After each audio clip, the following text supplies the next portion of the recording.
right, good morning, everyone. It is September the 8th, 8:31. I will bring the meeting to order. We have an agenda before us. Are there any additions or deletions to that agenda?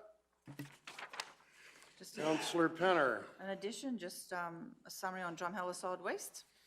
Okay, council and committee reports. Drum solid waste, that would be 11.1.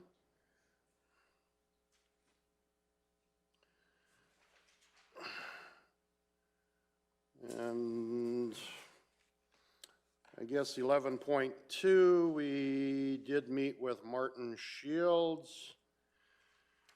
I'll do a quick summary there. And 11.3, we met with Minister of Municipal Affairs, Tracy Allard.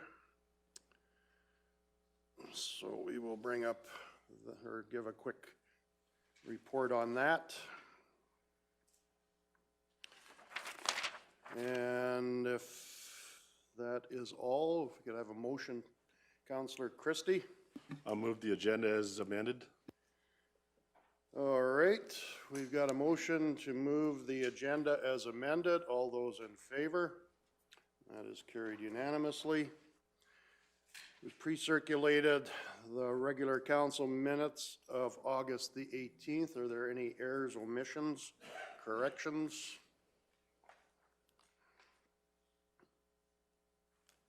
Councillor King.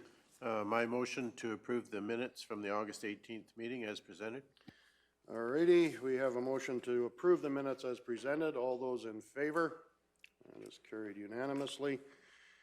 Our first agenda item will be 5.1, Municipal Stimulus Program Funding. Welcome, Mr. Buchert. And anytime you're ready, Brad. Morning, Mr. Eve and members of council. RFD 5.1 is municipal stimulus program funding brought out by the province. A little background on this. We received notification from the government of Alberta that the MSP program is providing additional capital funding to municipalities. Municipalities must commit their funding allocation to one or more projects by October 1st, 2020, or risk losing the access to their allocation. Municipalities must also spend all allocated funds on an accepted project by December 31st, 2021. We're looking at replacing bridge file 8856, better known as the Hesketh Bridge. So that's a truss bridge. Most of you are aware that it is a through truss, so it's height restricted, width restricted, and weight restricted, along with a low-level creek crossing that was compromised years ago and has limited access for these people to get around, roughly a 23-kilometer detour for that site. So we're looking at spending this MSP on the replacement of that structure. Currently, Kneehill County has $1.71 million in the bridge reserve. Administration is proposing to allocate an additional $705,000 for the replacement of bridge file 8856. Funding from the bridge reserves of $705,000 for the bridge replacement. That current balance of 1.714 is what's left after we had that other stimulus package, different than this one. That was $800 and some thousand, so we just minus that off to come up with that total of 1.714, if you're wondering where that number come from. So our recommended motion is that council authorize a budget amendment in the amount of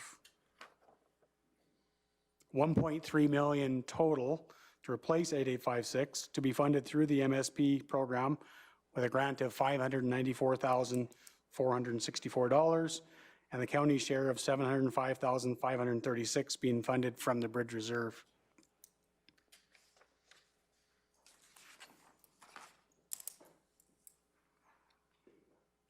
Are there any questions for Mr. Buchert?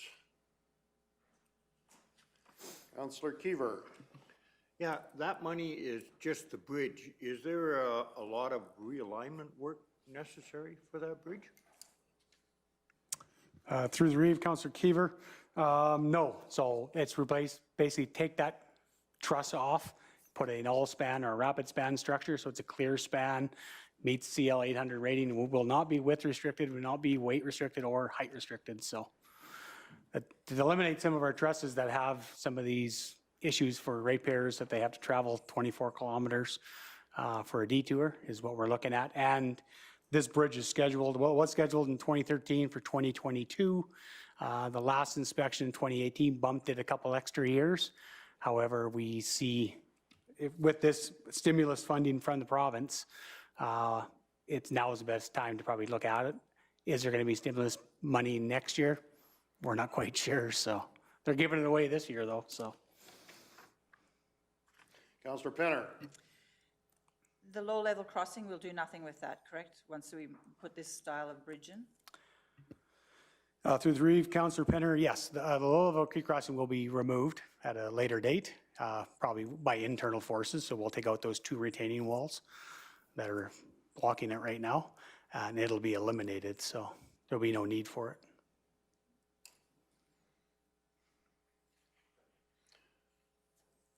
So this stimulus program came through from the federal side, I'm assuming?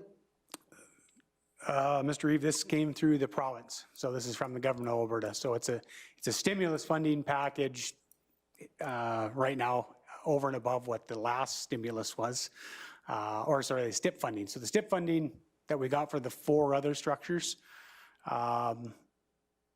here just 2 months ago, that was strictly STIP funding. This is stimulus funding to get the economy going again.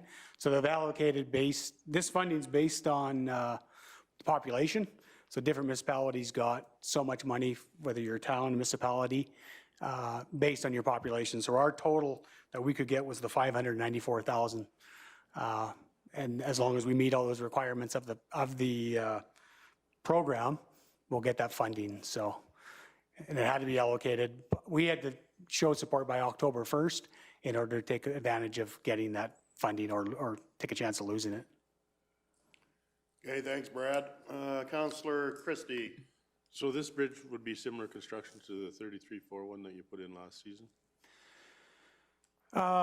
Through the reeve, Councillor Christie, no, this would be a totally different structure because it's so long. This structure is roughly 30, I do believe 38 meters. Don't quote me on that, but it's right around there. So the structure on 33-4 was 18 meters, so 20 meters longer. So it'll have a steel girder basically underneath it that span the whole creek, nothing in the creek bed. And then a concrete precast deck will be placed on top of that. So similar to what we're have out for tender right now on 245, what we call the Jim Bauer Bridge. So the guardrails there will be the same height as the new ones or not? Just asking. The guardrails right now, so the province does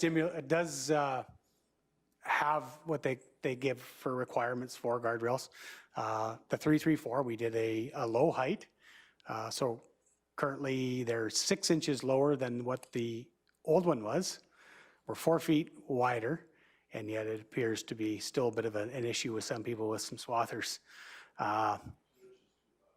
Yeah, and unfortunately that standard for TL2 Thrive beam is set at 30.5 inches, and then it goes up to 36.5 as the standard height. So we opted for the low height, and yet it's still not quite there yet. We are looking at a structure like this, would probably be a 9 meter width.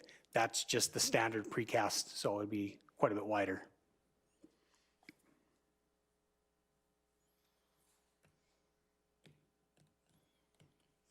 Are there any other questions for Mr. Buchert?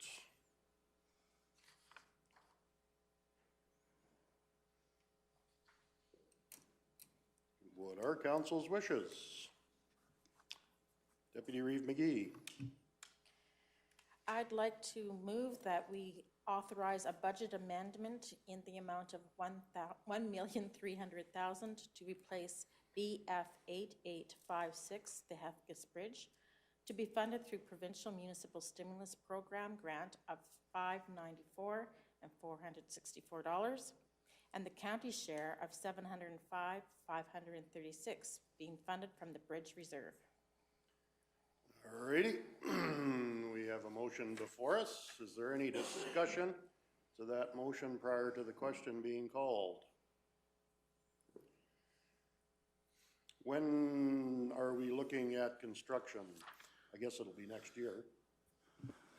Yes, Mr. Reeve, that would be 2021. So right now, we've got 4 structures out. So which majority of those structures will be replaced sometime between now and next year.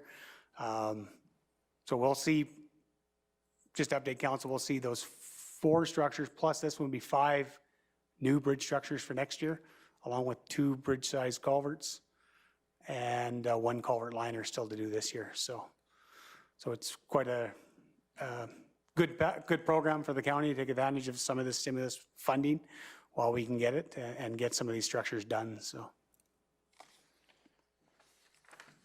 Okay, very good. Leaves what, 195 to go? Okay, we have a motion before us. If there's no discussion, I will call the question. All those in favor? And that is carried unanimously. Okay, we will now move on to 5.2, Policy 13.1. Anytime you're ready, Brad. RFD 5.2, Policy 13.1, Commercial and Industry Dust Suppression. So we've had this policy for a number of years. We just want to update it. As part of the council's ongoing review of current policies, in particular policies that have not been reviewed for a period of time exceeding 4 years, 13.1 is presented to council for review.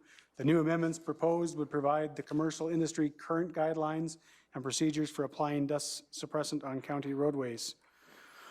So within the policy itself, we just wanted to add a few things. So no person shall be allowed to apply any dust suppressant on a municipal road without an agreement.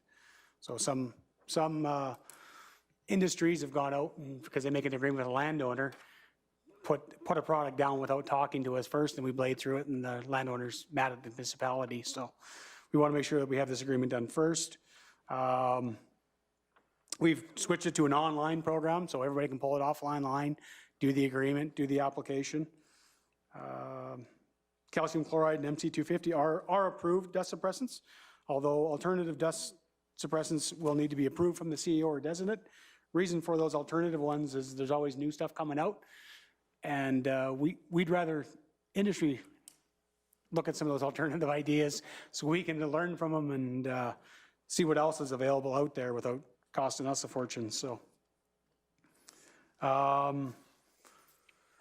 we also changed number 6. The dust suppression is applied within 40 meters. So before it used to be 15.25. The reason we changed it to 40 is because most of our other policies, approaches and applications are all 40. So we're trying to align it so they're all roughly the same. So anything within 40 meters of a corresponding intersection, product must be applied to abut that intersection. So we also changed number 8. The commercial industry dust suppression agreement is in effect until the remainder of the calendar year. So we don't want to say 1 year from the date it was applied. It's really that calendar year of use.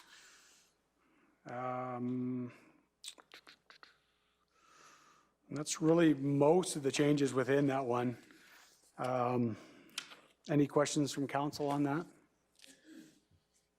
Councillor Penner. The online, has it been working for everybody, the application, or do you still get the odd one that doesn't have that capability? So this year we did a lot of online ones, so you could pull it off online. I think we had 1 or 2 hiccups on it out of the 40 some. So again, this is for commercial and industry to pull off.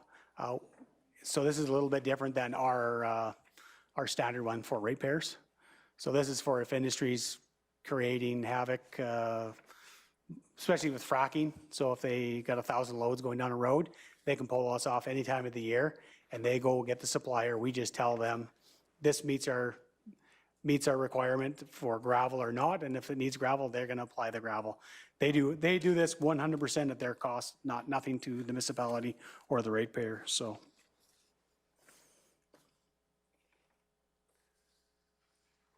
Councillor Hugo. Yes, Brad, how does this affect in an emergency situation when you have a road detour if there's an accident? Through the Councillor Hugo, this would be strictly commercial industrial. So a road accident, say on Highway 21, they detoured something else. I don't think this doesn't apply to a situation like that. We hope that Alberta Transportation or the local fire department would alert us so we can look to see if how long that is going to be. When we get industry and commercial to do it, our standard policy, if it's more than 5 days straight driving, then we'll look for something. This really isn't a detour route from Alberta Transportation, but definitely a conversation I'd like to be had, but totally separate.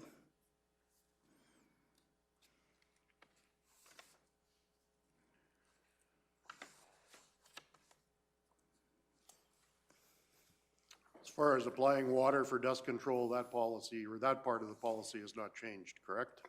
Yeah, you can supply water, just the type of product, anything that's going to stay there for a long time is what we want to look at, so. Are there any other questions for Brad? What are council's wishes? Councillor Christie?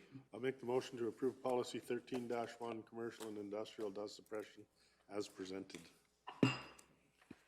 Okay, we have a motion before us to accept as presented with red to supersede anything else in there.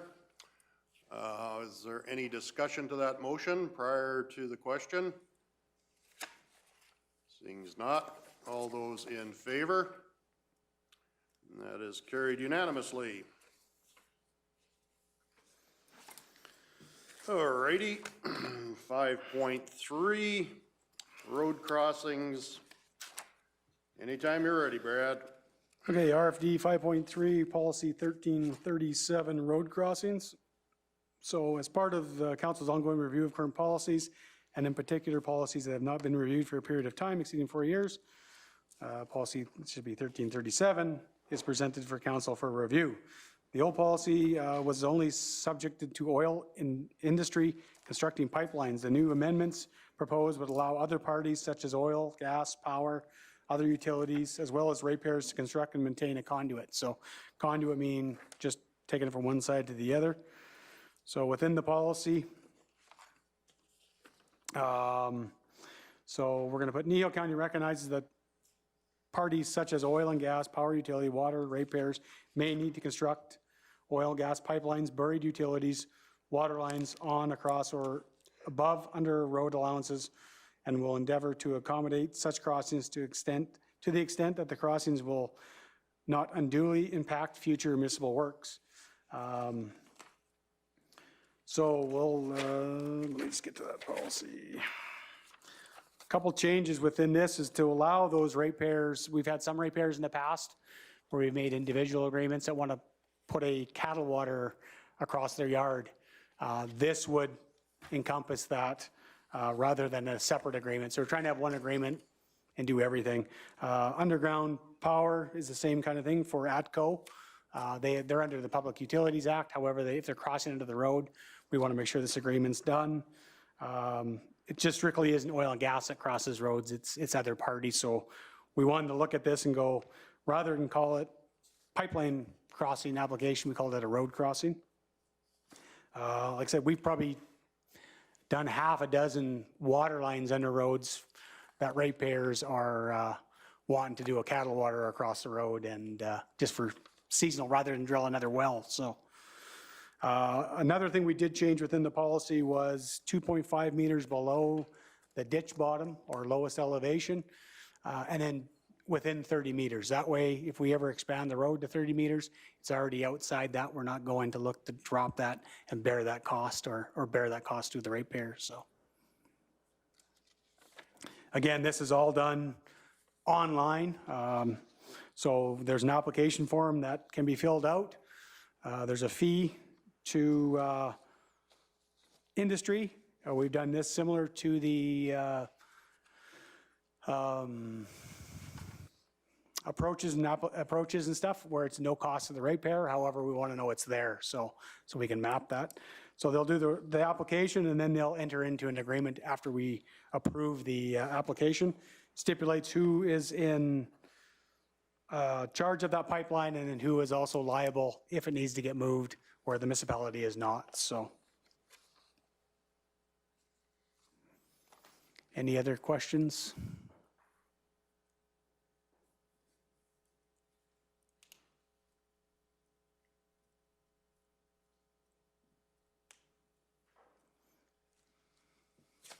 Councillor King. I'd make the motion that council approve policy 13-37, road crossings as presented. Okay, thank you. We have a motion before us to accept as presented. Is there any discussion to that motion? Seeing as not, we'll call the question. All those in favor? And that is carried unanimously. Thank you very much. Thank you, Brad. All righty, our next agenda item will be 6.1, redesignation. Welcome, Ms. Hazelton. And anytime you are ready. Okay, good morning, Mr. Reeve, members of council. We've got a proposed redesignation for the southwest of 30, 2925 west of 4, from the Ag District to Ag Business District. So Dave and Isabel Price have applied to redesignate 121.56 acres of the southwest of 30, 2925 from Ag to Ag Business. The subject parcel is bound by Highway 575 on the south and Range Road 260 on the west. This is a 121-acre parcel. The lands being considered in the redesignation are directly north of Acme. These lands do fall within the intermunicipal development plan and have been highlighted to be commercial or industrial lands within this plan. The long-term plan for the Prices is to have a 70 to 75 acres of commercial greenhouse producing locally grown produce. The initial phase will be about 20 acres with proposed construction to commence in the fall of 2020 if approved. The first production will be available in the winter of 2021. The facility will recycle all the water used in the production, as well as rainwater and snowmelt from the roof. Supplemental water may be required and will be supplied by water wells and connecting to the municipal system. Wastewater generated will only be from the washroom and lunchroom use, and the expectation will be that they can tie into the Village of Acme system as the capacity allocated to Solterra is not fully utilized. Approximately 50 jobs will be created by phase 1. Production from the greenhouse will be strawberries and tomatoes. No retail sales will be available from the greenhouse itself. Biosecurity is very important, so visitors will be limited. The products are expected to be available locally through existing retail food stores and also sold across Alberta, the Prairie provinces, and beyond. The output will equal about 1 semi-truck load of produce per day, so additional traffic will be minimal. And so we've included the uses in that proposed district that they are going to. There are no direct financial implications to the planning budget. Future year implications may mean more assessment base will be incurred. This will be incorporated into the annual budget process going forward. So you see attached is the bylaw, their letter of intent, and a site plan. And so our recommended motion is that council move first reading of proposed bylaw 1825 for the purpose of amending Land Use Bylaw 1773 by redesignating a portion of the southwest of 30, 2925 west of 4 from Ag District to Ag Business District, and that council move to schedule the public hearing to be held on October 13th at 10 a.m.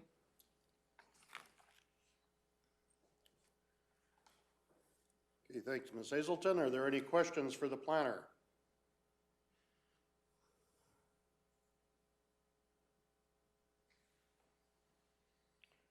What are council's wishes?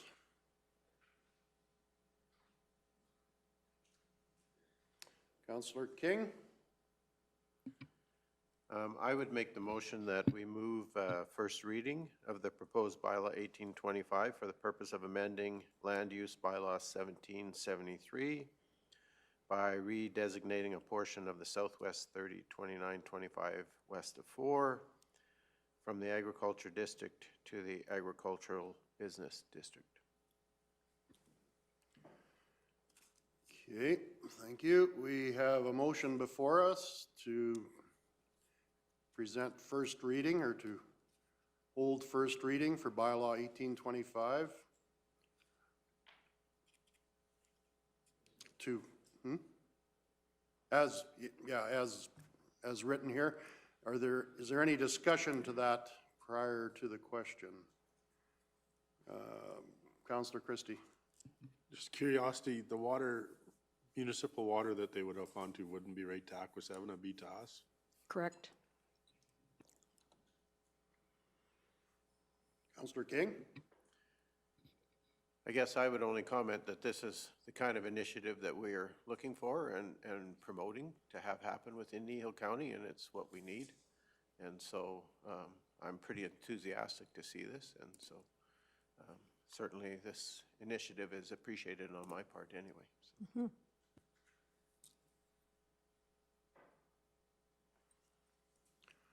Is there any other discussion? Seeing as not, I will call the question. First reading for proposed bylaw 1825. All those in favor? And that is carried unanimously. Would someone like to schedule? Councillor Penner. I'd like to move that council schedule the public hearing as per section 606 of the Municipal Government Act to be held on October 13th, 2020 at 10 a.m. Okay, thank you. We have a motion to proceed with public hearing on October 13th, 2020. Is there any discussion to that motion? Seeing done, call the question. All those in favor? And that is carried unanimously. Thank you. Thanks, Barb. Our next agenda item will be 6.3.1. Welcome, Mr. Closen. And anytime you're ready. Thank you, Mr. Reeve and Council. So this is policy 1-1 ASB structure. This is part of just our regular policy review cycle and was brought to the ASB meeting on the 21st, at which the board recommended for council to approve the attached policy and its changes. With the proposed policy that's attached, I've highlighted some of the changes that were made. Most were grammatical, and then also just removing a redundant statement, which, excuse me, policy statement was basically the same as the purpose. But there's the council options then to approve as recommended by the ASB, approve as recommended by ASB with amendments, or continue with the current policy. Council have any questions for Mr. Clausen?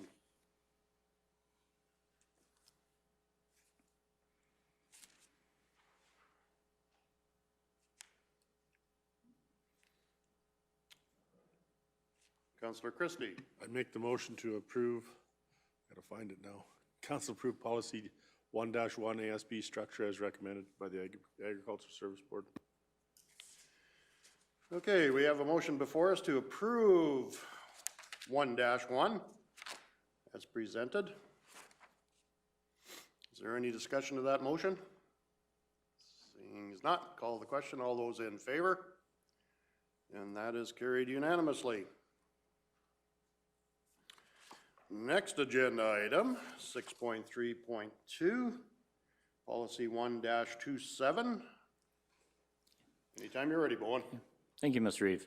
And just so council knows that there'll be a few of these coming in the next meetings. I didn't want to pile all of these at once, as I did to the Ag Service Board, which they, I'm sure, greatly appreciated. So we limited just a few each meeting. So this is policy 1-27, the land care extension. So as with the previous, this is just part of a regular review, and at the August 21st regular ASB meeting, the board recommended to council to rescind the attached policy. Part of the reasons for this, to rescind this policy, it's redundant to the program that's already been adopted through our Ag Service Board business plan. As well, it's somewhat procedural in nature and not required as a policy. Further, it is also tied directly and somewhat dictated by our Ag Service Board grant on the environmental stream, or now it's called the resource stream, which that agreement kind of dictates further to that. So the options are council can rescind as recommended by the ASB, council may amend this policy, or council maintains the current policy. Thanks, Bowen. Are there any questions for Mr. Closen?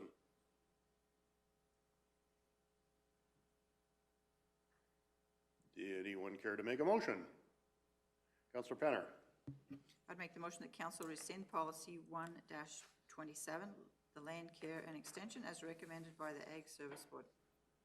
Okay, we have a motion before us to rescind policy 1-27. Is there any discussion to that? Seeing as not, all those in favor? And that is carried unanimously. Next agenda item, 6.3.3, Horseshoe Canyon Day Use. Anytime you're ready, Bowen. Thank you, Mr. Even Council. So the Horseshoe Canyon Day Use Facility and pay parking options. In the budget, council approved the development of a day use facility for $1.35 million and pay parking for $25,000 within the 2020 budget. At the June 23rd meeting, council requested options be brought back for further discussion. In addition, just for note, the current costs for operating our pit toilets at Horseshoe Canyon are estimated around $22,318. As well as part of this is a road closure. The public hearing for the road closure, which is required before a project could physically begin, was held on August 18th, after which this request is going to be sent to the minister for approval. It still requires the approval of the minutes from that meeting. In the past, this has typically taken around a year to get back. This would affect both the pay parking placement of a booth as well as any physical structure, the physical building of that, until that was approved. So getting into more of the discussion, laid out some options as well as some new information that recently came to light just as of last week. These are estimates, and they're all based on comparable or previously quoted similar projects or jobs from other municipalities or things that we've done to date. The true costs would not be known until the proposals were put back and then submitted to us. So day use facility options. Option one would be council would suspend the project. This could mean the project would be suspended for the current time, and it could be a motion from council specifying the project only move forward if a minimum percentage of funding is gained through grants or public-private partnerships or other sources, or how council saw fit. The option two would be just a day use washroom facility only. This possible design options, I've kind of put together some slides for this. This would be around under 1,000 square feet. Would be reduced vandalism and other damage designing, and would be open seasonally and only during daylight hours to help with that possible vandalism.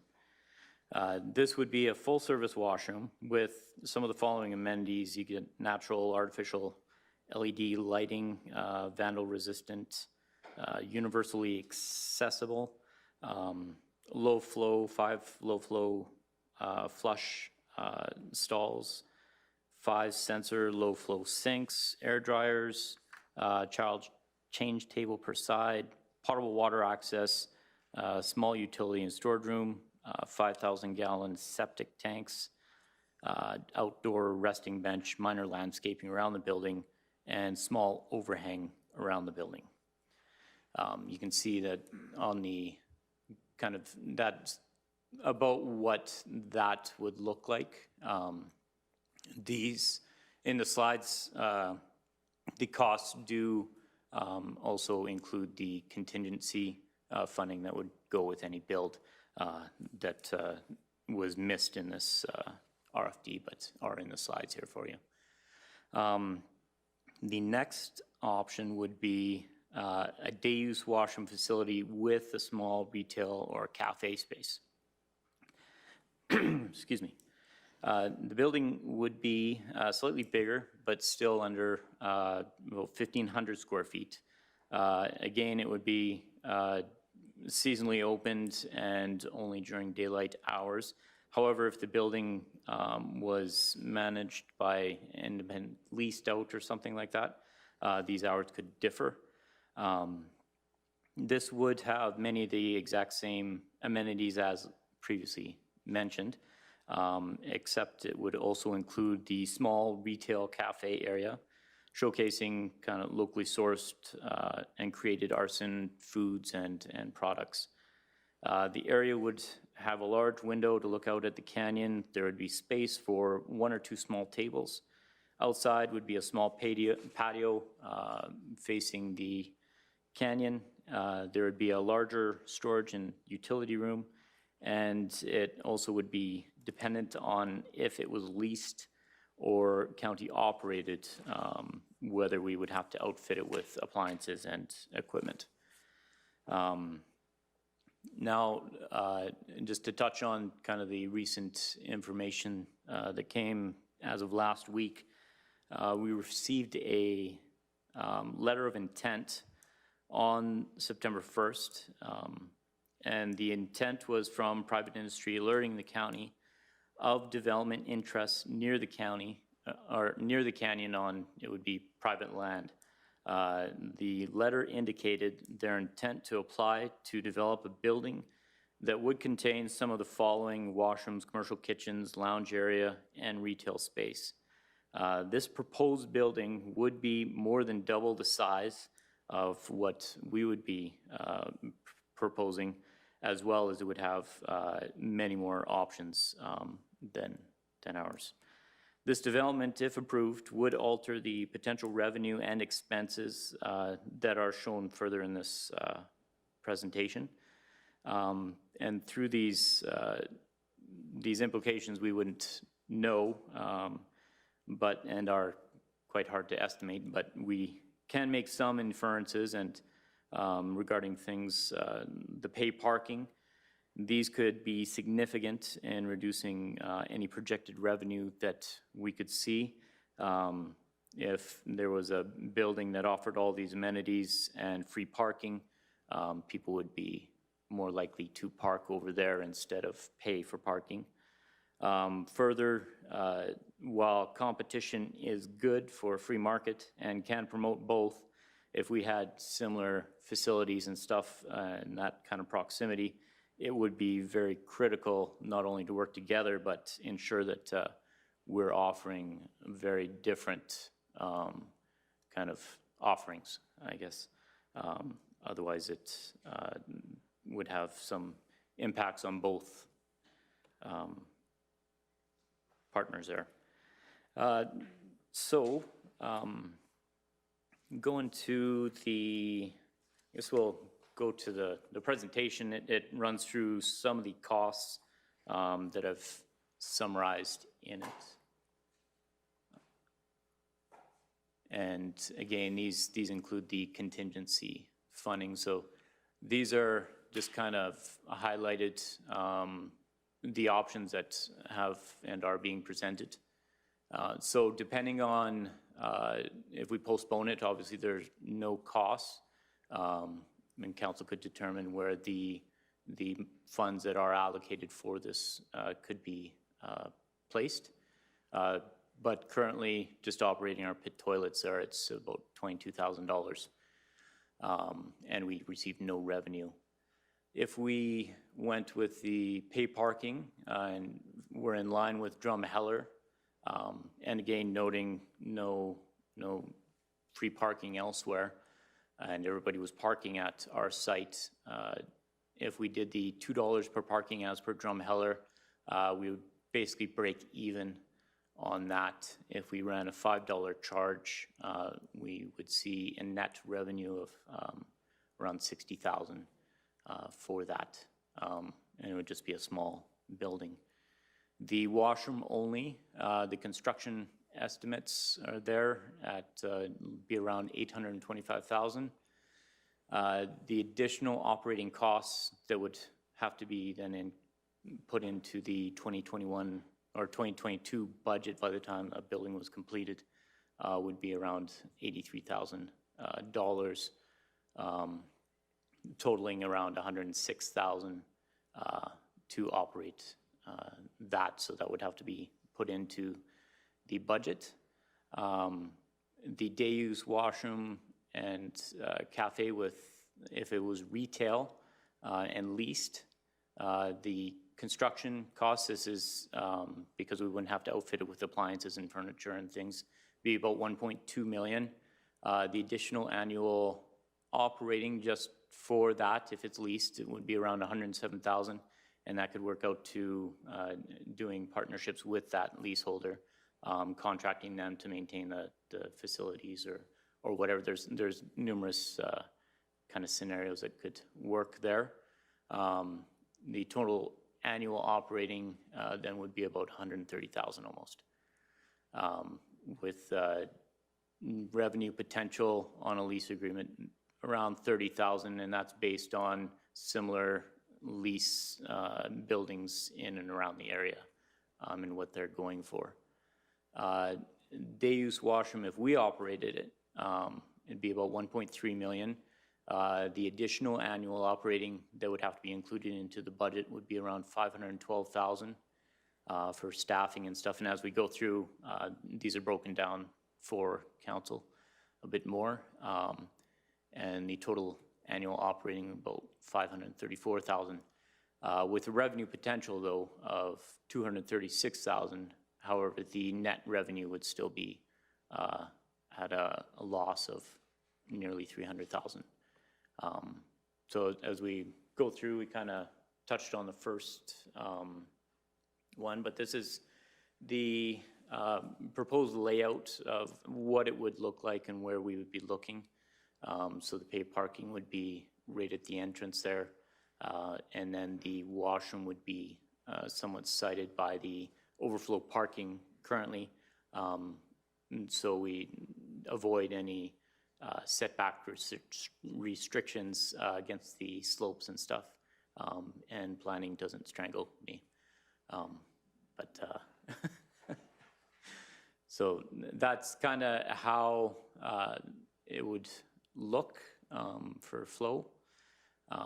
And then again, this is the washroom and what we would kind of look to align currently with the shelter that's a picnic shelter that's already there. We'd look for similar design elements and stuff like that. This building fits the estimated construction costs and everything, and that's kind of what we would be looking for. And again, those are all the kind of amenities that would be included in that. And then as we go down there's more of the costs, how they're broken out, and where you would see those operating costs going to, the biggest being septic and staff, as well as your asset replacement contributions they would have to be making. And then kind of the estimated construction costs and where those numbers are from. And then for the washroom and small retail cafe, this is a couple kind of similar looking building styles that it could look like. Just very small, under 1,500 square feet. And then the two costs, either leased or county operated. And then the next slide kind of shows the breakdown for the construction, where those costs would be similar to the washroom, only just it's a larger building, so there's more cost. And then the internet and phone, those things are slightly more. And then as we go down, we've estimated the differences in the cost per leased or county expensed, and then some other similar options for buildings that contain a lease or a kind of concession or retail spaces in them. And so those are kind of the cost breakdowns. So with that, as council's options are, council can suspend the day use facility and pay parking. Council can receive this information, and administration continues as directed based on the option that council recommends or directs, and or council can give further direction. Are there any questions? I hope I had put together enough information for council around this, and it's a lot. Councillor Kiever. So we can't really do anything there until the road closure thing is finalized? That's correct. And that's gonna take a year. It could take a month. But in the past, based on previous road closures, it's taken a year. So we're not sure with this government on if they may move faster or not. But. Well, they've eliminated all the red tape, so I mean, really. Well, it's encouraging to see that there is someone, private industry, that is looking to develop in that area. I mean, there is a lot of potential there, so I would like to see what their plans are, because I think it would be not great of us to try to compete with private industry. And they have the ability to do things a little different, so. Is there any questions from council to Mr. Closen?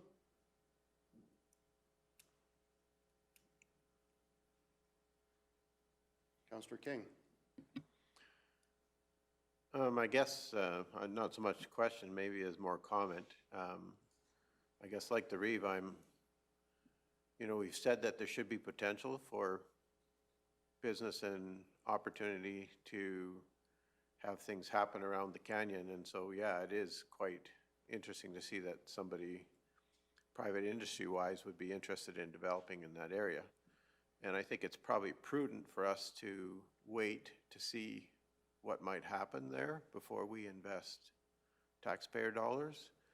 I still think that there's room for us to improve what we offer in terms of our facility there, especially on the washroom side.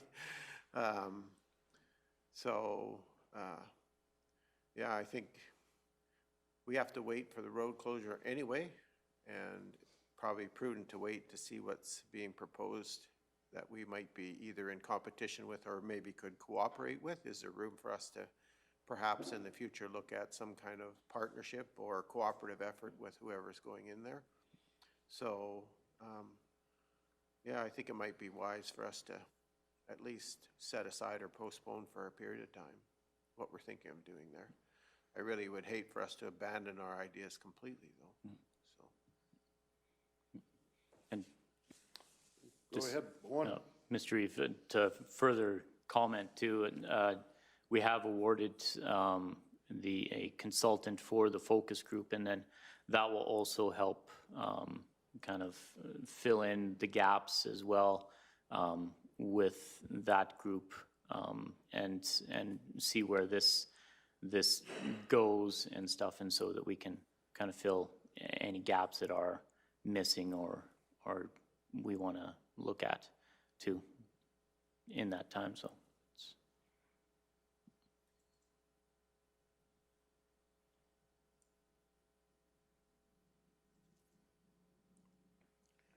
Well, I think it's important for us, someplace along the line, it's important for Horseshoe Canyon to have some amenities developed. I would much rather see private industry do it. According to what I'm reading here, it sounds like it would be a more enhanced building than what we are looking to position in there. So I think backing away for right now and waiting for private industry to come forward would be a great idea in my view. But again, I don't want to get to the point where we don't develop what we need to develop there either. Is there any, Councillor Penner? Just a comment, I want to thank you, Bourne, and whoever else has helped to put all this together. You've done a lot of work over the last few years now. I did pay attention this summer through past the hoodoos and whatnot else, and it's just amazing, the people that did come east this year and paid the money, and I talked to the girl, no issues, got more donations than what they were asking. But so I think we got to postpone it, but not indefinitely. It's still something we got to work together with the partners and that, so just my comment.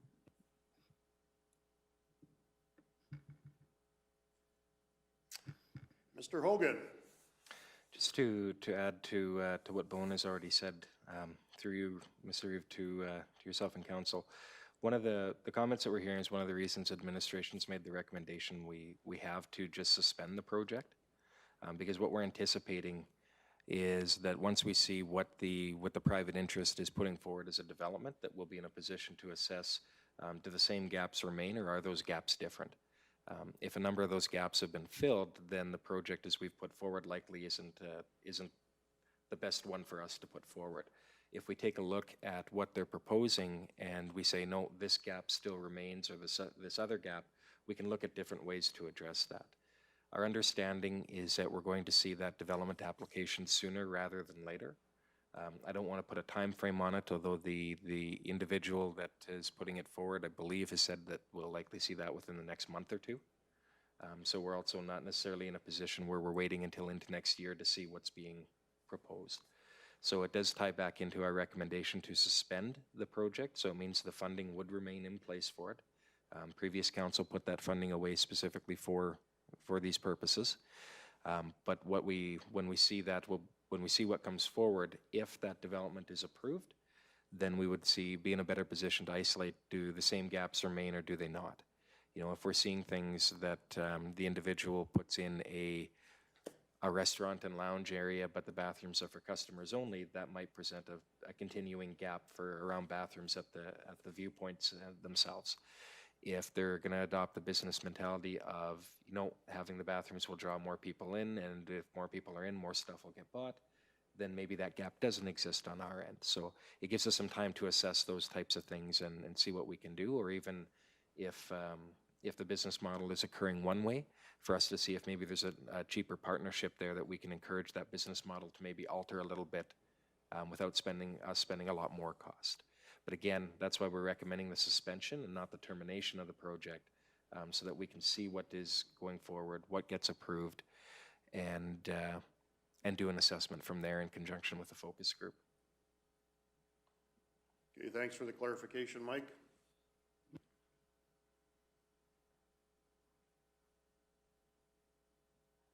So what are council's wishes? Or questions, comments?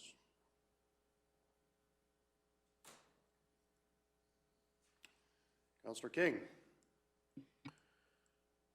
One of the things that was brought up in the whole Horseshoe Canyon study and all that work that you've done was the idea that there could be partnerships. And so I'm glad to see that there potentially is an opportunity coming in our direction, and I appreciate the work certainly that you and staff have put into all this Horseshoe Canyon discussion that we've had. And so I'm going to make the motion to suspend the pay parking and day use washroom facility projects at Horseshoe Canyon and direct administration to work with the focus group that's being established to identify gaps that private industry might not fill. Thank you. We have a motion before us to suspend. Well, as it is written, is there any discussion to that motion? Deputy Reeve McGee. Because we don't want this to be dragged on very long, should we put a time to be looking at this again? Or I guess I just want to know what is in place for us to be sure to follow this up and make sure action's happening in a suitable time as well. Councillor King. I guess the comment I would make is that my assumption is that once the focus group has had opportunity to meet, to deliberate and make suggestions to council, that my expectation would be is we'd be hearing back from administration at that point in time.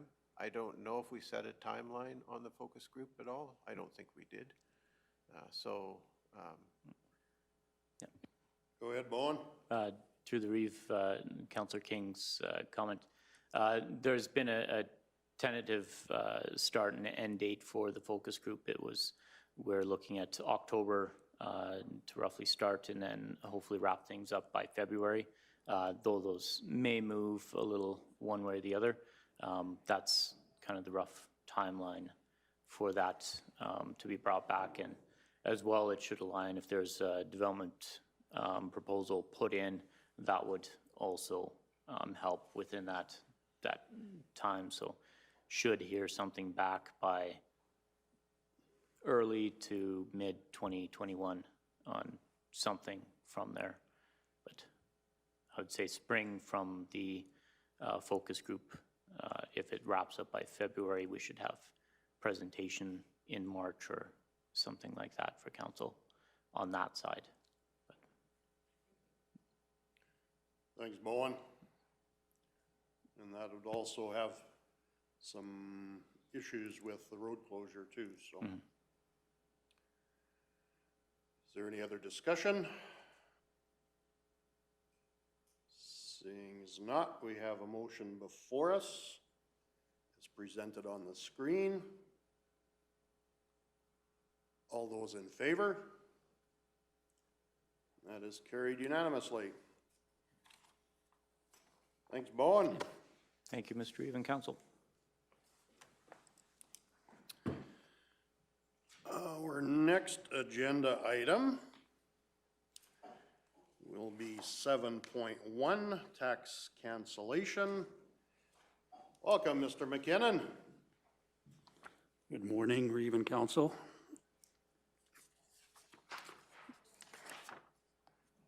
The report 7.1 deals with tax cancellations.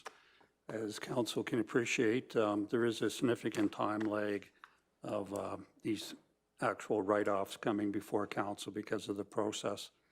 You know, generally a quick write-off process may be a year, but more likely they're in the 2 to 3 year range in terms of the cycles. Again, a lot of this is outside of Council's control where, you know, the company in question is going through receivership, bankruptcy. There's numerous steps in the process that have to be facilitated for administration can confirm to Council that all avenues have been exhausted in terms of potential collection. That being said, this is one of numerous write-offs that Council has dealt with this year. Again, it's a standard process where the company's gone bankrupt, certain assets have been attempted to be sold, some of them are not being sold. Those assets have been returned over to the Orphan Well Fund. That leaves Council because of prior court decisions with no avenues to collect any outstanding monies. That puts Council in a position of having to write off these amounts. Council has provided allowances in the operating budget. In this year, there's approximately $1.1 million in the operating budget to facilitate and fund the write-offs that are required. if council agrees with this write-off, that budget for 220 will be fully exhausted.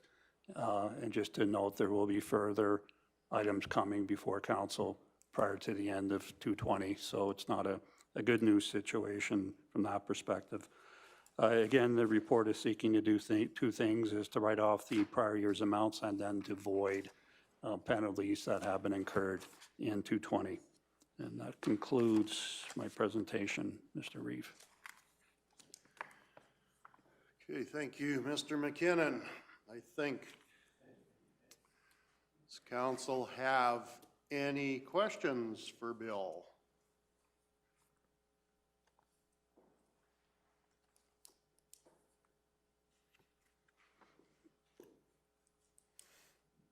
What are council's wishes? I have a wish that you'd bring us some good news. I recognize this is not your fault in any way, shape, or form, and I appreciate the fact that you are diligent in bringing them to us. So although it's not a good news story, just know that the work you're doing and your staff, it is appreciated. And this is not anything that anybody could have avoided in any way, shape, or form. So just know that the work is appreciated, even though it's not necessarily good news. So thank you. If I could add just a comment. Yes, go ahead, And Mr. actually, McKinnon. going back to council on this particular issue, council, this has been a difficult situation dealing with the industry write-offs, but at least council has taken the initiative in being prudent in its financial planning to put allowances in the operating budget, unlike other municipalities where the county would be in a dire more situation if these allowances hadn't been provided for in the operating budget to give effect to what is turning out to be reality in the industry.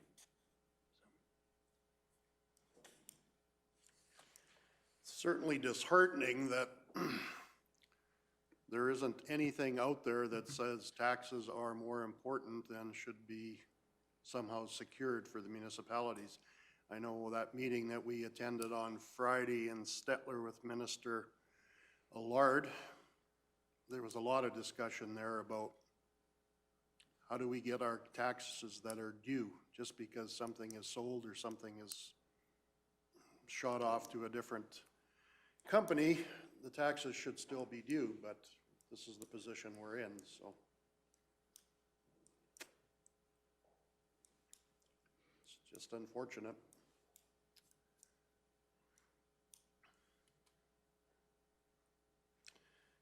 Councillor Kiever. Now that you've buttered us up, I will move that we cancel the outstanding taxes and void the current year penalties as recommended. Okay, we have a motion before us to cancel the taxes as on the screen. Is there any discussion to that motion? Seeing as not, call the question. All those in favor?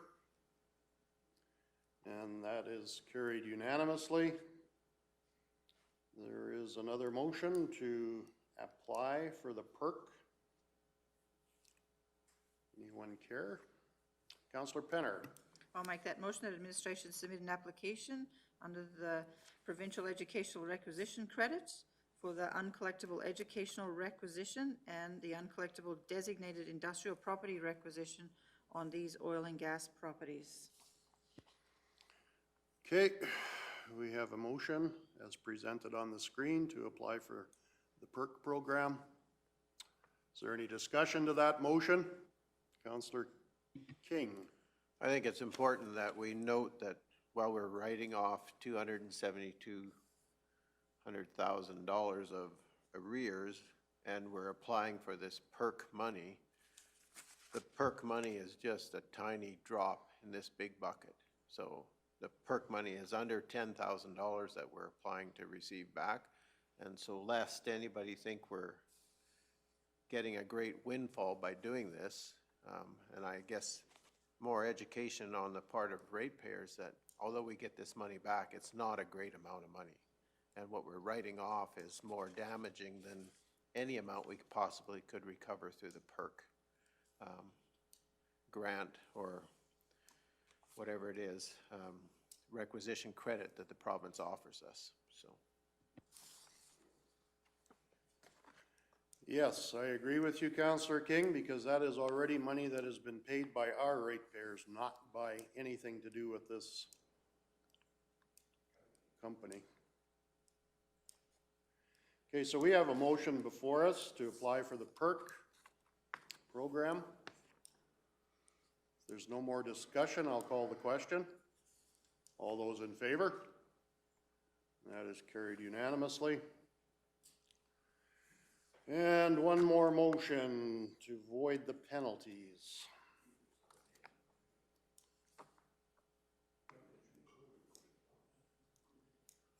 How you said it, but it wasn't written that way. But you're willing to make that motion? Okay. No, the original motion was just for the tax arrears. So, you're making a motion? I am, that we cancel the penalties.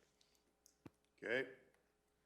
We have a motion that administration also direct to void any 2020 penalties currently attached to these rolls. Is there any discussion to that motion? Seeing none, I'll call the question. All those in favor? That is carried unanimously. Our next agenda item. Are we going to have time before our public hearing to get through this bill? If council wishes to What's the complete the item, I will complete the item within the remaining time. Maybe what we will do is we will take a bit of an extended break and we can return to this after the public hearing, which is scheduled for 10. So we stand recessed.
righty, good morning, everyone. We have recessed council, so could I get a motion to open public hearing for bylaw 1808? Councillor King. So moved? Okay, we have a motion to move into public hearing for bylaw 1808. All those in favor? And that is carried unanimously. I have some announcements before we start. If any person's interested in speaking for or against bylaw 1808 and haven't done so already, they should register their names on the appropriate speakers lists so your names may be correctly recorded into the minutes. If you would not have already done so, please see Jenna Kester, she's in the lobby, to register your name on this list. The use of audio and video recording devices and cameras by the press or the public is prohibited. I would like to start by introducing the members of council. So from my far right, Jim Hugo. Glenn Keever. Ken King? I'm Jerry Whitstock. Faye McGee. Debbie Penner. Wade Christie. And, okay.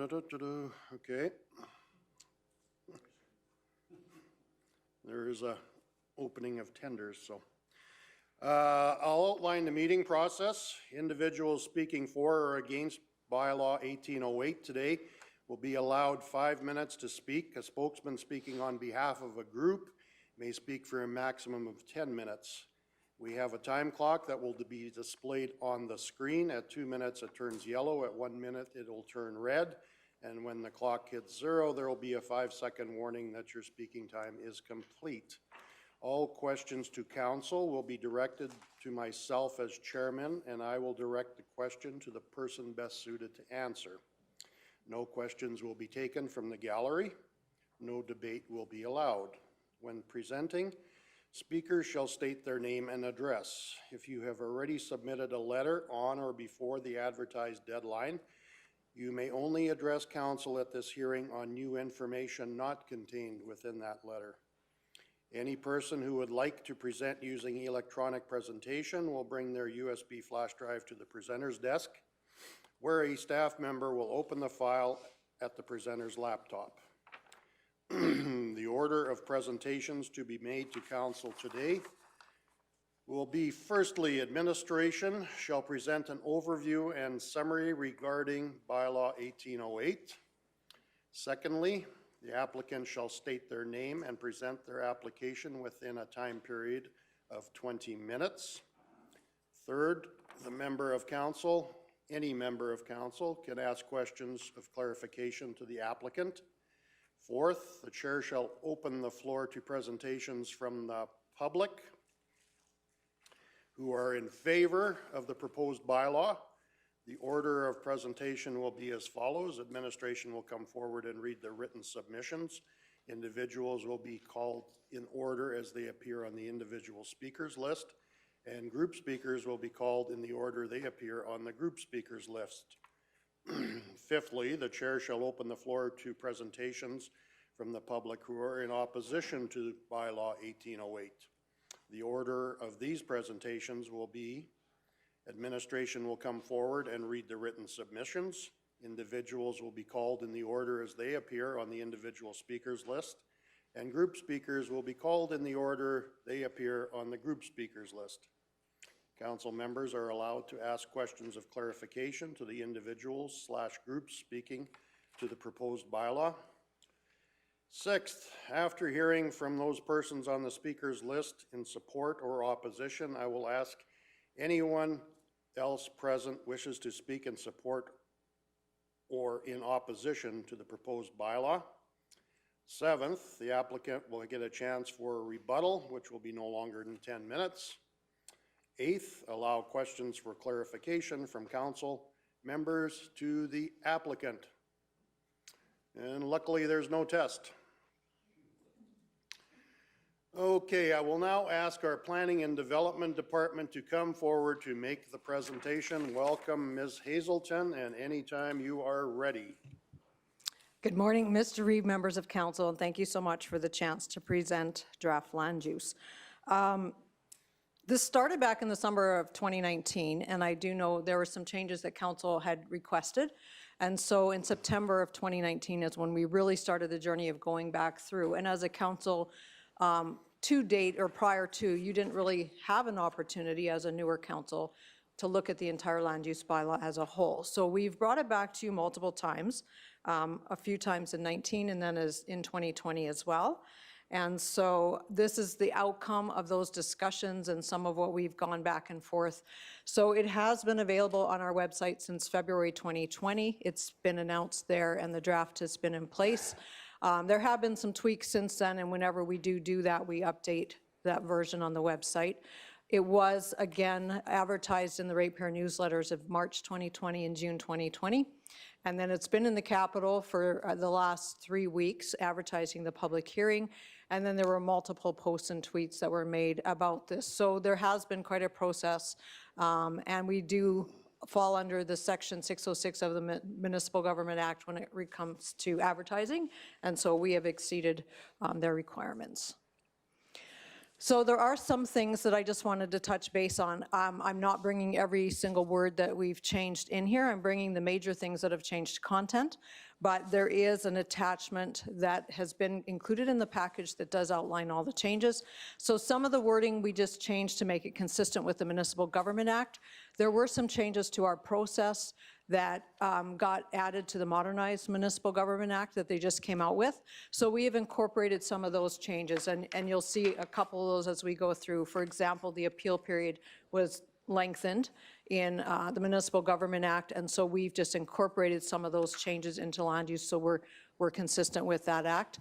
We have clarified some sections. These are always working live documents, and so whenever you get in them, you sometimes need to clarify certain things. And so we have clarified things, not changing the content, but just making them read better. We have looked at things that there may have been some inconsistency between sections and tried to make sure that we had consistency. And then, as always, the grammatical stuff. So I'm just going to start right into the changes that we have gone through. And so when it comes to, and basically these are outlined almost as we go through the land use bylaw itself. So I'll kind of do it in the order that the bylaw falls. So we do have uses where a permit is not required. We have a list, and that falls under the section 15 of the land use bylaw, of the draft land use bylaw. But we have added a few things to that. Prefabricated garden sheds is something that we've added to that list, so you no longer need a development permit for those. We have increased the height of a flagpole or a light standard because the typical height is 25 feet. Our current land use bylaw has 15 feet, so it made it problematic for somebody wanting to put that in. So you don't need a permit for that, but if you were over 15 feet, you had to get a permit. So that's how that works. So now we've made it 25 feet. Roof-mounted solar for residential and private commercial. Again, they have to go through the safety code process on that. So to require a development permit as well is just a lot of extra paperwork and money that's not necessary because we do deal with them on the safety code side. So we've removed that as a requirement, so you don't need a permit. And if you are putting a storage container on lands where the parcel is greater than 20 acres, you don't need a development permit for that. You do, however, need to note that district setbacks are still required to be met. It doesn't matter what you're doing and whether you need a permit or not, you still need to meet the setbacks for those districts. So the complete list of what you don't need a permit for still stands in our land use bylaw. And like I said, we didn't move any, we just added some to that list. So when it comes to permitted uses, we add a couple things. So a mobile business, you can now have a mobile business license. And so one of the things that we had requests to from people that were non-residents, can we operate within your municipality? And so we had no mechanism to do that. So now this is for non-residents or residents. The price is a little bit different. It's a little higher for a non-resident, but either can request a permit for a mobile business. We've increased the variance within hamlets and ex-hamlets to 15%. So what that means is they don't come to the Planning Commission if they're 15% or less, but anything over that still comes to the Planning Commission. And we've increased the variance from 10% to 20% in all other districts. So in the Ag District, that would mean that we can relax in the office less than 20%, but anything greater than that would still come to the Municipal Planning Commission for approval. And again, as I noted earlier, we've added some of the regulation changes. So we are now required to give everyone a notice saying that within 20 days that we've received an application, whether or not it's deemed complete or if there's deficiencies. So we are required now under legislation to do that and get that back to the applicant. And then we have, as I said, the Municipal Government Act has increased the appeal period to 21 days from what was 14 days. So we've just changed those things. We have an offenses and penalties table.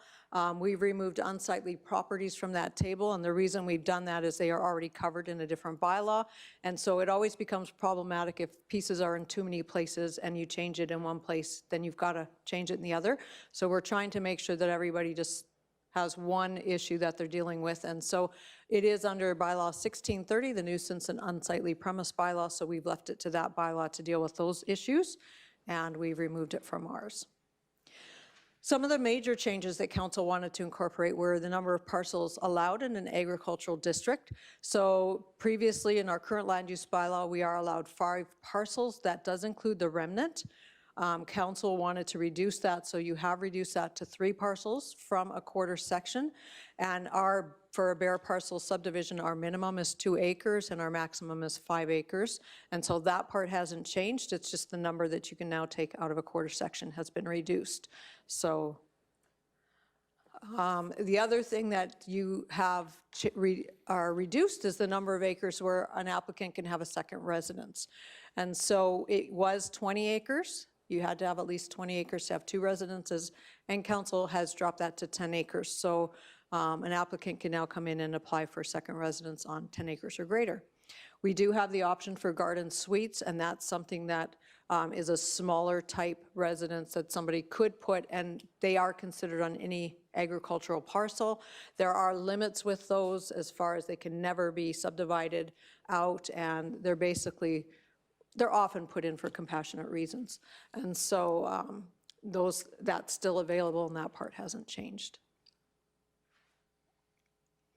Rural industrial uses, so in order to be consistent with our municipal development plan, we just added the same sentence. So we had industrial uses will be limited to 1 or 2 lots unless they are part of an approved area structure plan. And so we've just incorporated that straight out of the municipal development plan so that they're consistent.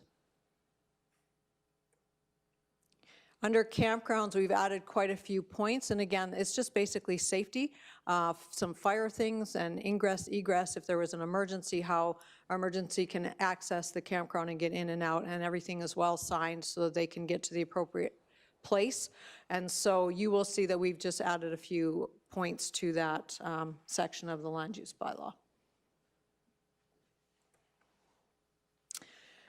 We did have to, prior to cannabis becoming legal, we did incorporate, we just opened the land use bylaw briefly just to incorporate the cannabis information. What we have done this time is we've just made it align with the federal, like the terminology, so we've just changed the terminology. There's no change to definitions. You will see them in that definitions that have been included, but there's really not any change to the definitions. We've pulled it out of the federal legislation regarding these. We have included a 300-meter setback to public use properties between retail sales. Excuse me. So public use properties to retail sales. So that's playgrounds, schools, all those types of things. And it's not a listed use currently in the hamlet districts, which means somebody could not have retail in hamlets. So we're really looking at places outside of hamlets. So what they are required to do is redesignate to light industrial if they're looking at cannabis cultivation, processing, and nursery, and that's for both standard or micro size. And they redesignate to local rural commercial if they're looking at retail sales for medical or non-medical uses. And so We have changed that. They did have to redesignate, but we made them all go direct control. But now we've opened that to put them into light industrial, local, rural, commercial. And so it does allow other uses as well that could be there. So if somebody, for example, sells their property, the person purchasing doesn't have to do cannabis. They could do something different. And so that just allows more opportunity with those lands. When it comes to hamlet regulations, we looked at this. Dugouts are not permitted in hamlets. Thank you. They are something that, again, there's a safety issue around that and there's not space. So we just made sure that people are aware of that. Exterior storage of derelict vehicles over 14 days is prohibited in a residential hamlet district. Now, if you have, you could have a wrecking yard or something in a commercial or industrial, but we're talking about properties that have a residence on them. And then the other thing is, this is one that we've added, no recreational vehicles to be used for living or sleeping accommodation for longer than 14 days, and this includes unoccupied lots. This is a trend that we have been seeing, and so this is something that, again, that's what campgrounds are for, and so that's the reason this got incorporated in for this longer term use should be done through a campground. When it comes to gas and oil field services business minor, this was something that was amended back in 2013. There was a bylaw that incorporated this, but it was never actually put into the land use bylaw. So when we were doing a lot of homework on this version, we discovered that. So we've now included that under the ag district as a use, as per this bylaw that was previously approved. And this is just a few of the rules around that district. So it has to be contained in the building. You're very limited with the percent of storage you can have on that parcel. No storage of toxic, explosive, any of that kind of stuff. And you may be required to screen your landscape. And again, you still have provincial and federal legislation that you are required to keep. So that's the big bones out of that piece, but there is a few more details that would be in the land use bylaw relating to this. A new thing that we looked at, so again, as we were doing this review, we saw that there were quite a lot of properties that really have a health or public service nature to them in their existing uses.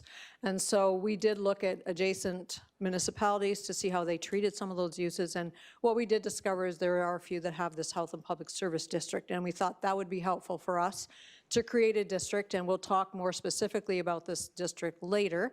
But it was created specifically to deal with health-related and public services. So typically in the past, these uses would have been sited on agricultural land, but it's not agriculture in nature. And as land use bylaws change over time, you would have to rezone to do these uses now. And so we've just created a district that will incorporate these uses, and that way we can do specific regulations regarding these uses.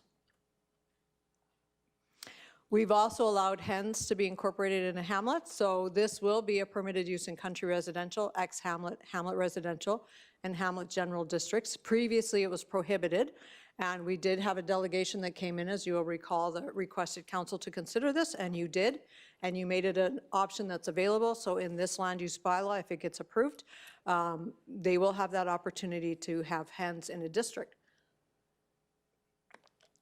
One of the things I will mention, a hen license is required, and we're not trying to micromanage people when it comes to hens, but you do have neighbors in very close proximity. So there are rules in a hamlet when it comes to this, and there's also biosecurity. And so those are some of the things that we look at when we're dealing with livestock, and these would fall under livestock in a more residential area.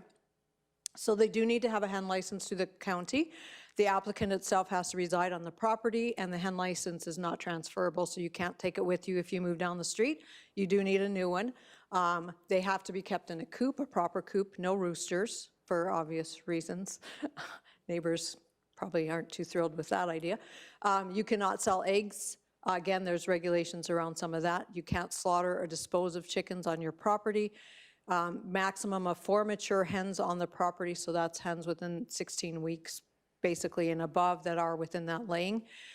Premise identification number is required through Alberta Agriculture, and that's for anybody anywhere with any type of livestock, and that again is for biosecurity issues. If there is an outbreak somewhere, they know immediately by their list who's close, and they can warn you appropriately and action can be taken.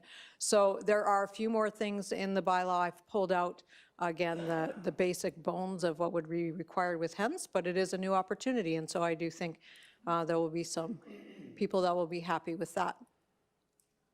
When it comes to housing, we've had some challenges with a few things, and so we have addressed those in this manner in the land use bylaw. So relocatable industrial accommodation is prohibited as a permanent dwelling. It's not recognized under the Safety Code Act as a permanent residence, and so the safety codes to get it to that state are exorbitant, to be honest, and there would have to be engineering and a lot of things done. These are meant to be temporary, just oil field use. It's not a residence to raise kids and all that kind of stuff. So we've prohibited that as a permanent residence. And park models are another thing that we've come across. They're for seasonal use only, so they're not considered a permanent residence unless that applicant provides evidence of 4-season status, and then we can look at that, because then the safety codes they meet are a little bit different than the 3 or less season status. Indoor riding arenas. So again, these changes were made due to safety code requirements. So with a private riding arena, the use is limited to residents of the property.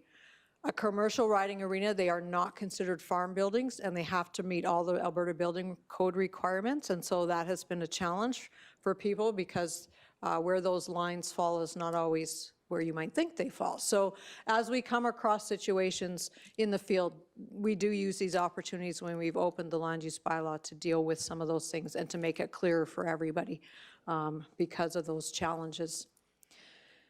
Another thing we've done, we've added 2 additional use options. Again, this is in conversation with some of our adjacent rural municipalities, that this has been a trend that they're starting to see, and so we wanted to be proactive and incorporate that into our land use bylaw. And so you are now allowed to have recreational vehicle storage, and we do it as a major or minor. It's depending on the amount of land you're taking, and then the limit on the vehicles. So for a minor, your maximum is 50 RV storage sites, and again, for both of these, you have to have a minimum of a 20-acre parcel in order to apply to get this as a permit. Solar energy. So this is one that's kicked up some dust. So one of the things we've done is we've removed, and we talked about this with permits not required, so we removed them from a residential and a private commercial building. If they're roof mounted, you don't need the development permit. However, ground mounted, you still do. And safety code permits are still required. So we've just removed that under the solar section as well, and we've incorporated that into permits not required. We also have a clause in there, in no way may solar energy system with a ground-mounted array or project unduly interfere or affect the enjoyment or value of neighboring parcels. In going through, we've had some recent, and you guys are all aware that we've put an extension in place for a recent facility. So AUC does these approvals, and so they are the ones that consider the issues that are raised by adjacent landowners. And so we are very restricted and limited, and in conversations with both the AUC and our legal, we're trying to wade through where those lines are exactly and what we can consider, what are municipal considerations, and we still have some things that we can consider: access, fire safety, traffic, because they're on our roads, so whether or not they need anything based on traffic, those types of things, some of the screening.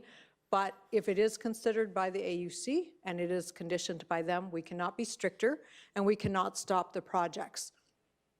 That phrase itself gives the illusion that we could stop the project based on the fact that it is unduly interfering or affecting the enjoyment or value of neighboring parcels, when in fact we really can't. And so we've removed that because we can't really enforce that piece. And again, that was also within conversation with the AUC, and we've added the piece that solar collectors must be located so that the glare is not directed at adjacent sites and does not affect traffic safety. Again, this is something that should be typically considered under the AUC. If for some reason it's not been dealt with, we can request that. But we are very limited in our powers over these developments. And so, again, we're trying to make our land use bylaw align with what we actually can and can't do in these solar energy systems. There are new reclamation regulations in place. Those have just been added, and they have to obtain a reclamation certificate through Alberta Environment and Parks once the facility is no longer in use. So that is something that's been new, and anybody that applies now or extends or those types of things, those things get added, and they are a requirement of their facilities. Stripping, filling, excavation, extraction, and grading. So typically with these, we always have another development permit on the table.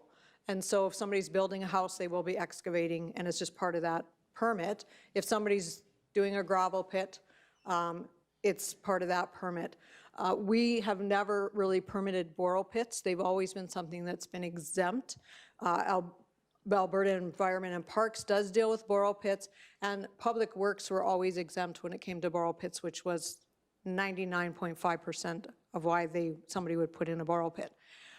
Resource extraction, so when it's coming to, in our case, we've had a couple gravel pits, so those are a multi-jurisdiction, and so they are dealt with by Alberta Environment and Parks, and there are also pieces that are dealt with by us. Again, we're dealing with the road, the hauling, dust, noise, the hours of operation potentially we can deal with on our side, but the actual approval of the pit itself and how they proceed and phase through those pits is Alberta Environment.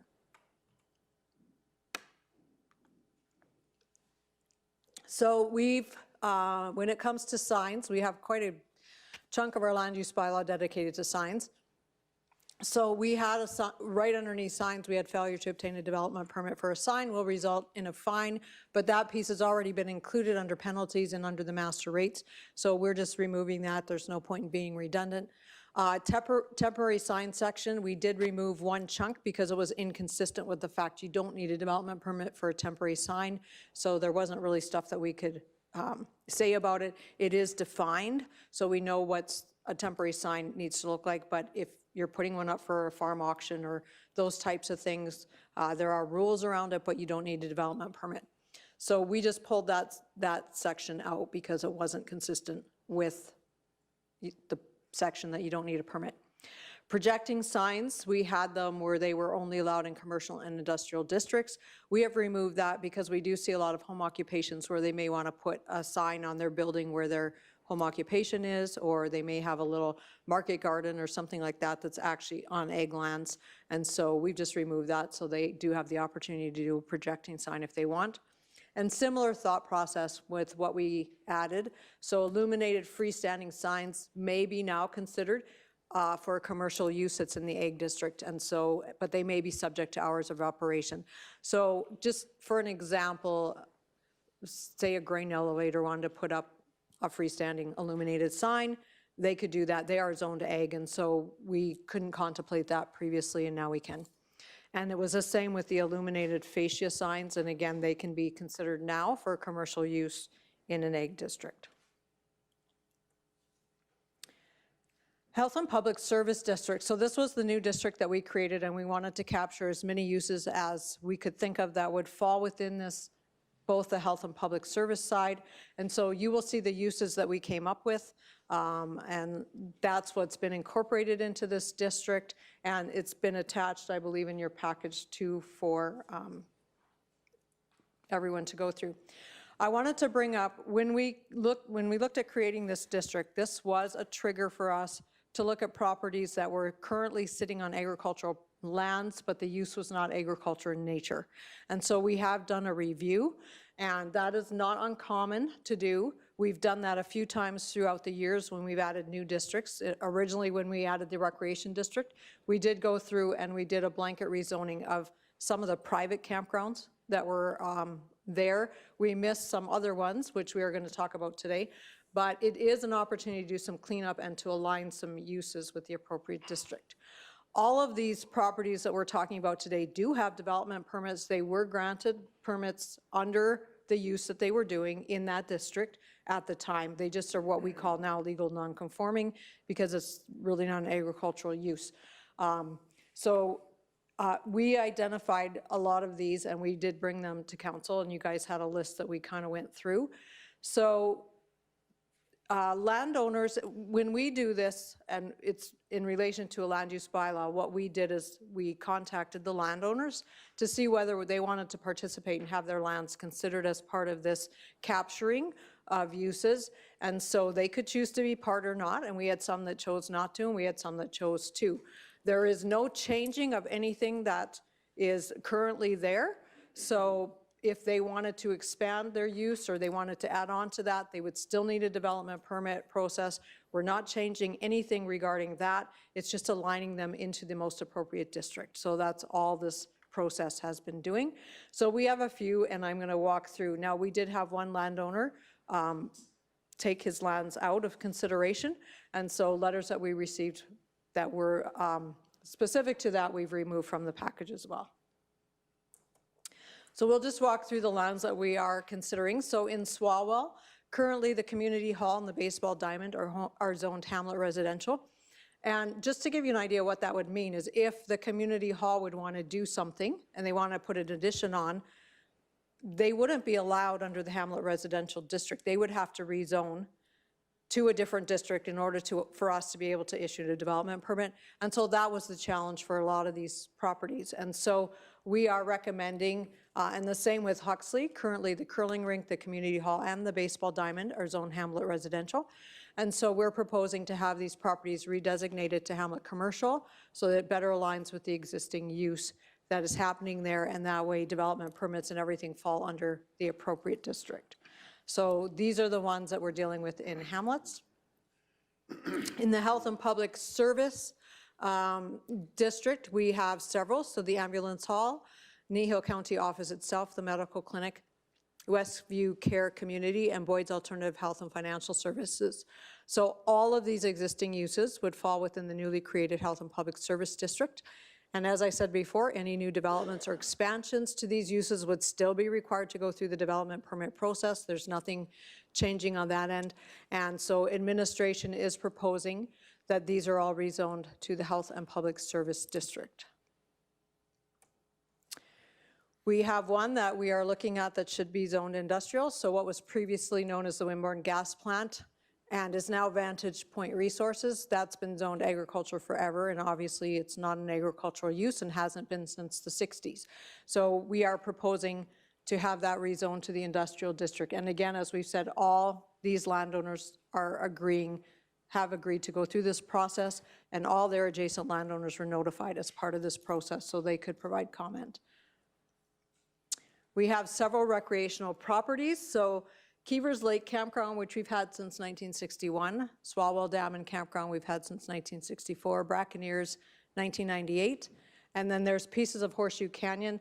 The bulk of it has already been zoned recreational district, but the lands to the north and the piece to the south where you've got more of the parking lot and the road that's going through were not rezoned. And then there's a little strip on the east side that we've incorporated to provide access to that side. So again, when the rec district was added, these top three were missed. And so we are proposing that all these sites are redesignated to rec. We have added 39 new definitions, and they have been included in your package. So everybody has an opportunity to go through the specific ones that we've added, and so they can provide comment on those. We did receive quite a few responses when we first advertised and put it out, and especially in relation to chickens. We received quite a few responses, and you are aware of that. We brought them back to you for consideration during a committee of the whole meeting. There were some changes made based on some of the comments to the land use bylaw that you guys were on board with doing, and we did have some municipal responses as well. So we have gotten quite a few responses throughout the time. And then after the public hearing notification, we received the following.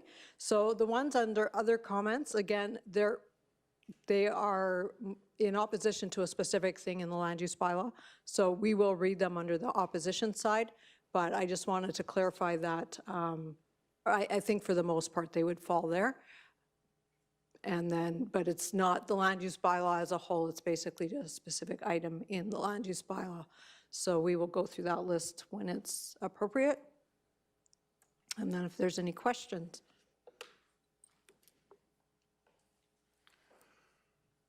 Does council have any questions for the planner before she loses her voice? Sorry, it's dry. Oh, that's fine, Barb. Okay, well, if there are no questions, I will now ask the applicant to come forward, which we are the applicant. So I can skip that part. I will now ask administration to come forward to read the written submissions that are in favor of the proposed bylaw. So yeah, I don't really have any, and like I said, the comments we received are just specific in mostly opposition to a certain item in the bylaw. All righty. I will now call on individuals in the order that they appear on the individual speakers list in favor of the bylaw to come forward to make your presentations. I'll remind you, you have 5 minutes, but checking my individual speakers list, there is no one here to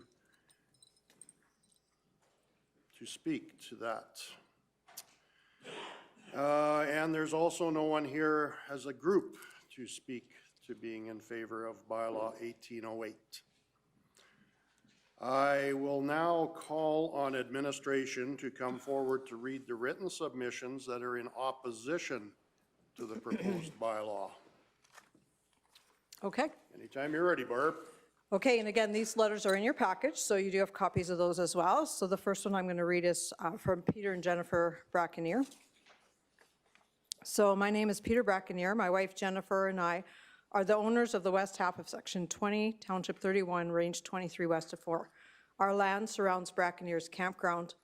We have reviewed the proposed land use bylaw 1808, specifically the redesignation of Brackenier's campground from agricultural district to recreation district, and make the following comments. We are pleased to note you have omitted the word dam out of the campground name. The dam is on our private land, and we feel many visitors consider the dam part of the campground. This has resulted in many issues: trespass, fence, and property damage, safety, liability, fire issues, and the health and safety of our cattle that pasture on the land surrounding the dam and campground. Over the years, people accessing this campground have trespassed onto our lands, resulting in fence damage and cattle at large. We have placed signs on the fences abutting the campground very clearly indicating no trespassing on our property. We note that there is a type of gate, a constructed V-access gate from the campground for people to gain access to our private lands. We did not construct this gate. It should be removed, as there should not be access from the campground to our private land. We are extremely concerned with public safety, liability, and fence maintenance when such trespassing occurs and the public comes face to face with our cattle, especially when our bull is in the pasture. We refer to Part 8, Section 52.2 of the proposed campground site, compatibility with adjacent land uses, sensitivities, hazards, etc. We do not want to have people trespassing and possibly injuring themselves on our land or in the water. Garbage. Visitors to the campground have deposited their garbage onto our land, which has affected the health of our cattle. Garbage has not just included household waste, but wood and nails. Some of the wood and nails are the result of visitors attempting to build floatable rafts to use on the dam. The dam is on our land, not part of the campground. The water in the dam is an integral source of water for our cattle. We are not adverse to the location of the campground. It was my father that agreed to its location. We want to ensure the safety of the people that use the campground and also ensure that no one trespass on our property, thereby mitigating potential risks and hazards for all involved parties. Thank you for this opportunity to comment on the matter. I will make council aware that we do have an agreement with these landowners, and so there is access is allowed to the end that's adjacent to the campground for fishing purposes, and fencing is the obligation of the landowner itself. And so that agreement has been in place since we've got the land. Second letter is from Maddie Mueller. In 2017, I spoke at one of Kneehill's public hearings related to the proposed municipal development plan requesting a change in the definition and designation of an environmentally significant area. At that time, Council was proposing using a broader scale classification of ESA as described by the FIERA report, compared to the more regionally significant classification that was previously laid out by Summit Consulting. My concern was that important environmental areas would be excluded under this new ESA definition.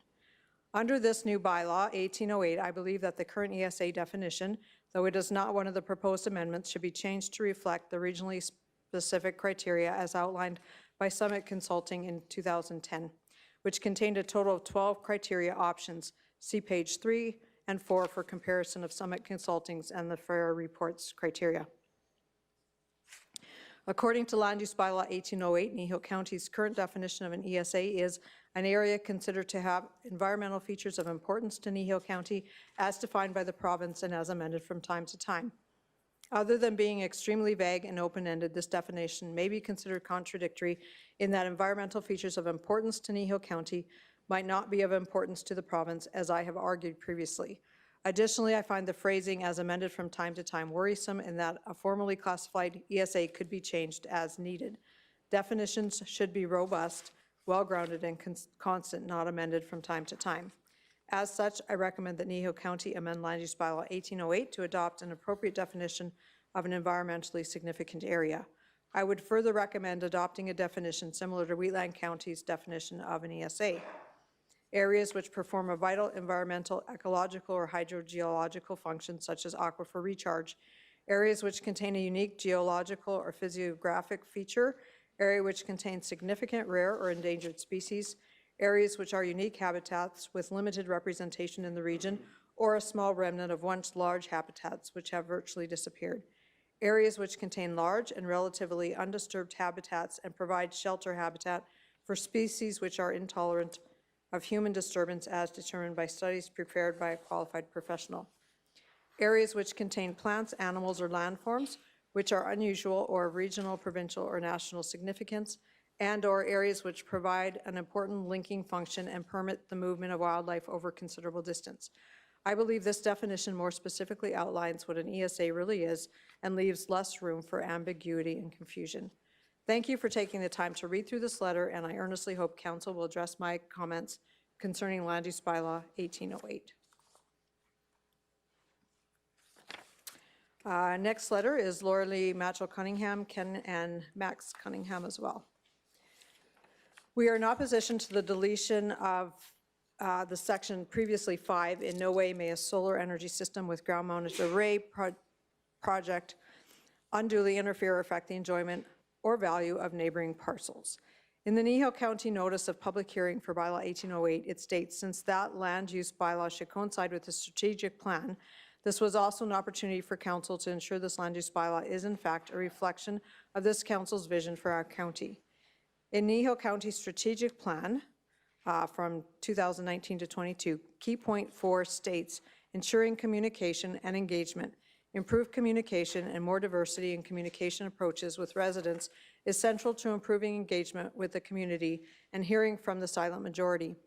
By removing the point in question, it eliminates an avenue for ratepayers and adjacent landowners to voice their opinions and concerns, which is in line with key point number 4, stating pursue two-way communication on major decisions and community engagement and ongoing dialogue opportunities. In an email with Planning Manager Barb Hazelton on July 2nd, 2020, she writes in regards to the AUC approval on solar facilities and the county's stance on this.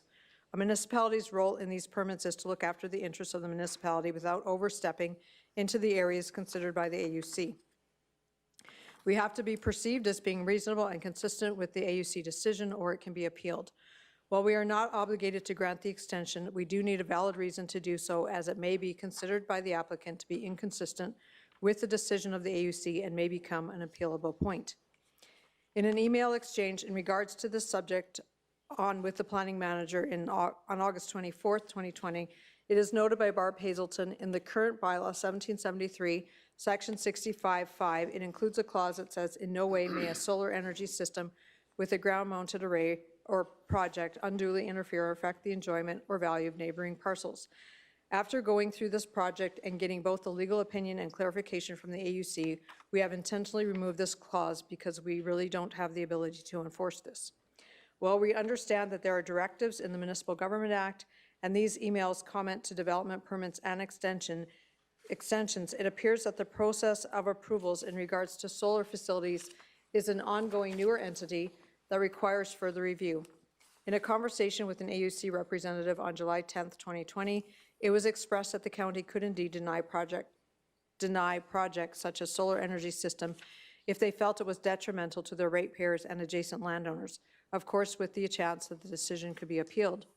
A suggestion for this bylaw would be to include a provision that the county could intervene in the AUC hearings and comment on its concerns. Therefore, the bylaw could maintain a strong planning foundation and a voice of the ratepayers could still be heard on the AUC level. Until further clarification and consultation is completed on this subject, we request that Kneehill County leave the above stated section in the new proposed bylaw 1808. There is ongoing consultation and information exchange on this subject. If new information becomes available by September 8th, 2020, we would be pleased to share this with the county as per the presentation section of the public hearing notice. Thanks to Barb Hazelton for her willingness to provide information to us on this matter. The next one is by Gary and Faye Rempel. These concerns and opposition are brought forward for without prejudice. I oppose changes to this bylaw that states in no way may a solar energy system with a ground-mounted array project unduly interfere or affect the enjoyment or value of neighboring parcels. I would request the bylaw be left as written. As observed with other solar facilities, they are typically unsightly and are not the rural landscape that Kneehill County portrays. Next one is from Shirley Adam. On reviewing bylaw 1808, section 71, solar energy systems with the current land use bylaw, I see that item number 5 has been omitted. Wording of the item, in no way may a solar energy system with a ground-mounted array or project unduly interfere or affect the enjoyment or value of neighboring parcels. If it is unfortunate that you have chosen to omit this phase. These projects do interfere with the enjoyment of neighboring parcels and do have an effect on the value of surrounding parcels of land. Even with Alberta Utilities Commission approval, landowners would still have the right to voice their concerns as to how agricultural land is being used. The dictatorship of the AUC comes from an industrial viewpoint, but does not always take into consideration what is best for the local communities, surrounding landowners, and the land. Case in point, did the AUC consider that the Kneehill Solar Project was so close to the Three Hills? Did they consider how it would affect the enjoyment of everyone who lives in the town, drives by, or has land by the project so close to a local landmark? Something that looks good on paper in an office in a city, approved by individuals who will never have to look at the project, is not necessarily acceptable to most of the people that actually live in the community. As landowners and taxpayers in this county, we should still have the right to question how the land is being used. There needs to be accountability for the proper stewardship of agricultural land. If this responsibility is not addressed by the council, which sometimes happens when the surrounding landowners should be able to question the concept and shed light on possible ramifications. Item number 5 from bylaw 1773, section 65 should remain in bylaw 1808 because of its importance. And we did get one follow-up that came in this morning, and this is actually just from the AUC responding to Laura Lee. And so they respond, regarding the point that a county cannot consider any matter that the commission considered. As an example, if the commission looked at solar glare impacts during its consideration of a solar project, then the county cannot consider solar glare during its process. Please direct any further questions regarding the Municipal Government Act to your municipal authority, as they would be the entity operating pursuant to that act. The commission does not have any authority to exercise over how a county or municipal authority deals with its bylaws or any bylaw changes, so I'm unable to speak to your questions regarding the bylaw change.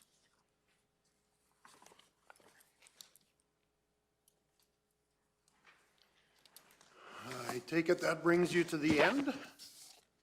Okay. I will now call on individuals in the order that they appear at the individual speakers list in opposition to come forward to make your presentation. I see we have one. I'm sorry, I cannot make out the last name, and I am not going to take a stab at it, but first name is Beverly. If you could please come up to the mic, state your name and address for the record, that would be awesome. Thank you. Beverly Robertson. I live at 209 Railway Avenue, Torrington, Alberta. Thank you.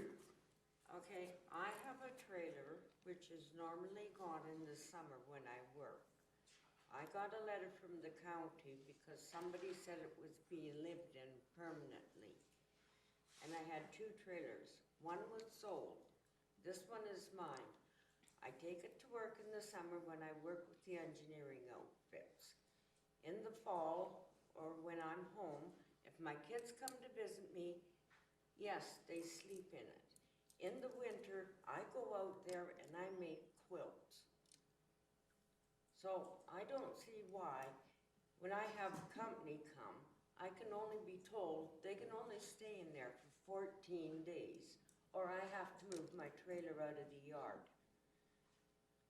If this is the case, when people have people come visit in their homes for more than 14 days, they should be told to go to a hotel then. I think I am being picked on. I use it in the winter when the power goes out too, and I've slept in it when we've had 2 and 3 days. No heat in my house.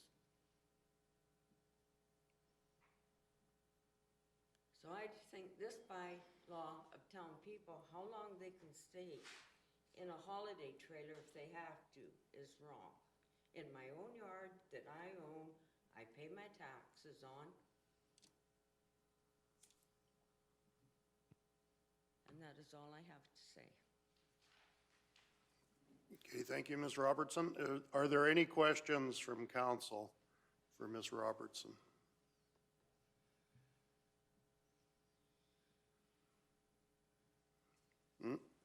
Okay, well, thank you very much for your presentation.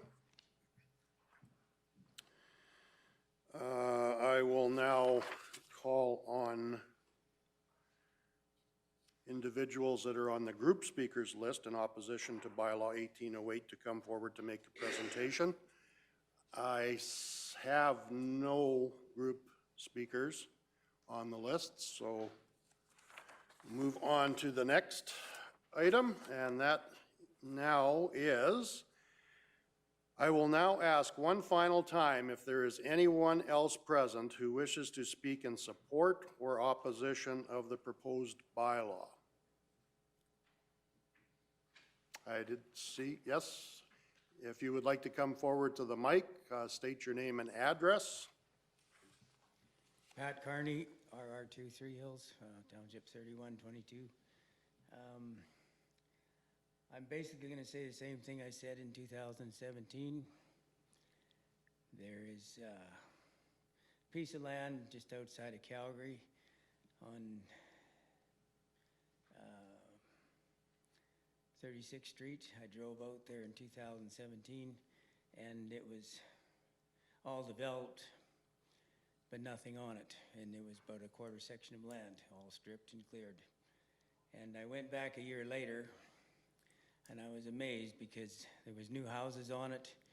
It was fully developed, completely residential area. And I was shocked to see how quickly it was treed and grass and everything on it.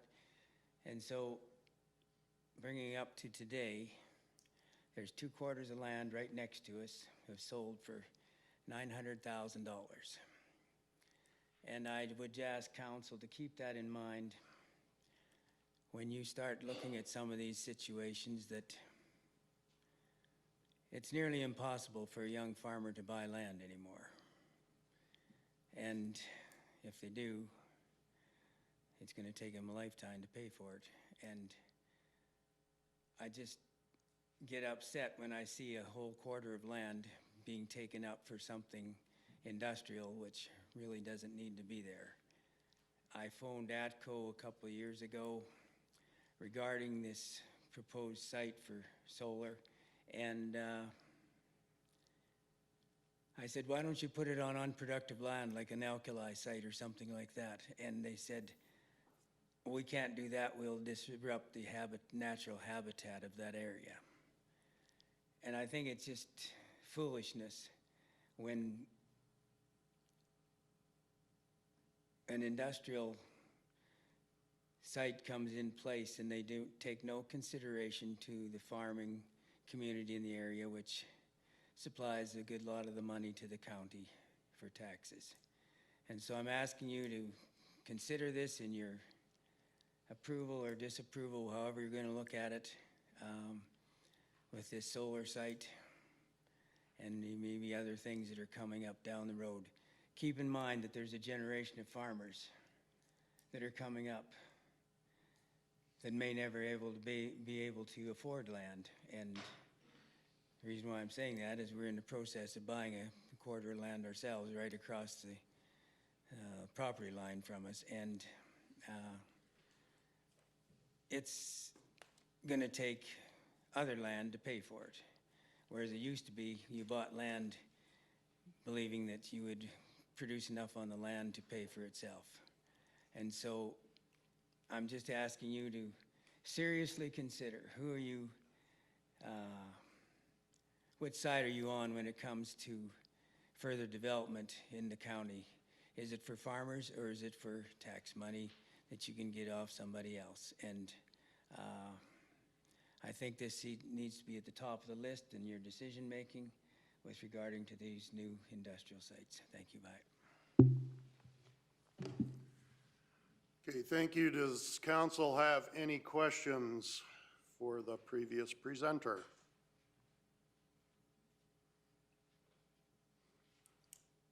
Okay, no questions for you, Mr. Kearney. Okay, I will ask one more time. Is there anyone else present that would like to speak in support or opposition of proposed bylaw 1808? I did see a hand earlier, but if there is no one, okay, if you could come forward. If you could come forward and just speak to the mic, your name and address and speak. I have one question on this redesignation from residential to commercial. What's that going to do to taxes? Name and address, please. Eh? Name and address, please. It's Keith Erdrich from Huxley. Okay. Does anyone want to speak to that question? Barb? It's not the zoning itself that impacts taxes, it's the infrastructure on the land that is what you're paying taxes on.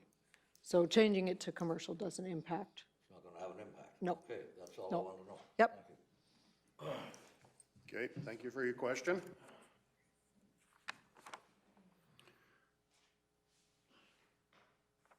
If there is no one else that would like to speak in favor or opposition, this is the last opportunity here. Okay, seeing none. Does the applicant wish to offer a rebuttal? I guess unless you have any questions for me that specific to some of the information we received. Does council have any questions for the planner? Councillor Hugo. Yes, Barb, on 15-1S, prefabricated garden sheds, the development permit is not required. You classify a small C-can, like they do come in roughly 4 by 8. They have doors on them. Would you classify that as a garden shed, or would that be? No. So they can get a permit for those, but we're talking about the stuff, the ones you buy at Home Depot or whatever, they're already done as a garden shed. So if you have more than 20 acres, you can pull a C-can in without a development permit. But if you have less than 20 acres, you just need to apply. So even a small C-can that's roughly a 4 by 8 on less than 20 acres still needs a development permit? Because Yes. it's more secure than a garden shed because they are well Yeah. built. And it's not that you can't do it, you just need a permit for those. So if it's less than 200 square feet, you don't need a permit, but if it's more than 200 square feet, you do. Okay. Okay? And the other question, in the hamlet, the exterior storage of derelict vehicles, that's just in residential, that's not in discretionary use? Let's say somebody has yard art or piece of equipment out in front of their place, it's technically a derelict vehicle. Is this going to be removed, or like even in front of, let's say somebody in a hamlet has an old tractor they want to put in their front yard, is that going to be classified as a derelict vehicle? Okay, so we are just talking about Hamlet residential. Okay, but if they're in there So- in the residential section. And we're talking, and we've had properties where they have several vehicles. There's no registration, there's no license plates. They just are left abandoned. So I think it's always, I guess, a call if it's somebody that wants to put a tractor in there as decoration. So I'm not sure how we would define that, but it's not a wrecking yard, is what Hamlet residential are for residences, garages, some accessory buildings. It's not, they're not designed to be catch-alls for everything. So that would be So- basically up to the development authority. Yep, You guys could go out and take a look and see, like it's an old tractor, a small tractor, like there are some old steel wheel tractors that wouldn't even be bigger than a garden tractor, and somebody just wants it as, in front of their place and they plant flowers on it. So it's technically a derelict vehicle. yeah, So that would be up to yeah. your We're discretion. just talking about complete vehicles that are left. Okay, mainly on the streets or even in their driveways? Yep. Okay, I do have to contentious issue on the solar energy with removing that out of there. I do realize AUC overrules us, but I still think we have to listen to the residents and have to take their concerns in there. If we reworded that even a little bit where we could bring that back in, where we could actually see, to hear what the resident landowners and the resident people that live around there think about bringing in a solar array like that. It's important for us. We're the first line that they can depend on to take this further up the chain to AUC. Obviously, you've talked to them and they have too, but I think as a municipal government, we have more response from AUC than possibly individual landowner would. So is there a way we can keep this in there somehow where we listen to, like I know it's just like the feedlot. NRCB comes in, they grant it, we can't listen to anybody. So basically, even we can put conditions on it, but it's still gonna get approved once AUC does it. And I really don't think we do much of a service to our ratepayers by not listening to their concerns. So is it possible to get that in? Well, we can look at some of the wording. This has nothing to do with whether we listen or not. It's where our authority stands. And I guess the challenge for us is typically these companies are already through or in the AUC process a couple years before we see them. They're not technically in our door until we get that application. So they should have already had to do their open houses. They should have already met with all of the landowners in that area. And so again, what I really encourage landowners is to speak directly and make sure your concerns are directly sent to the AUC. In this particular case, the AUC got no comments from adjacent landowners that were specific. The company did, but the AUC itself did not get any. So they assume if they get no comments that it's been addressed by the company. So that's something that's challenging just because there's different processes that are happening here, and we typically don't see them until they're already approved. And so by then, we are very limited on what we can and can't do. And so again, I would never discourage anyone listening to their ratepayers or having those conversations. But you also have to be very clear that we have specific lines in these cases with anything, and it's not just AUC, it's ERCB, NRCB, and a few other agencies that have been exempt. They're not exempted, but they are, we've been only granted very limited abilities to deal with any of those permits through the Municipal Government Act. And so that's our challenges, because so much of this process, sometimes they're 2 years in process before we ever see them. And they're collecting, they're doing their studies, they're doing all their reports behind the scenes. And so we have actually no information until they actually come in the door with a development permit. So I encourage landowners to always go directly to the AUC with concerns, speak to the company as well. But it is a challenge without question. I agree. And And it seems like going through this one, we've kind of trying to iron out where our authority starts and stops, and that's definitely been interesting. So does the company, through the AU, so does the company have the legal obligation to approach the landowners before they approach the Yes. UC? Well, it's part of the AUC process, so they do have to approach landowners and have those conversations. They do have to hold open houses and have conversations with anybody adjacent. I don't know exactly everything they have to do, but I know when we got that application from them, we had probably 500 pages of information from them, and they did have to itemize the concerns from the adjacents and how they were going to address those. Now, whether the adjacent landowners feel they're addressed or not is not for me to determine, but that company did outline that, and that's what got submitted to the AUC, and that's how the AUC made their decision, is based on that information that the company presented. But again, I encourage people to make sure they know they can go to the AUC with their concerns. The other challenge that in conversation with the AUC is that adjacents, if they are asking for an extension, the adjacents or affected landowners do have to be made aware of that, and they can respond at that time. But the team lead that I spoke to said if evidence has already been considered in the approval process, they're unlikely to open it for reconsideration for an extension.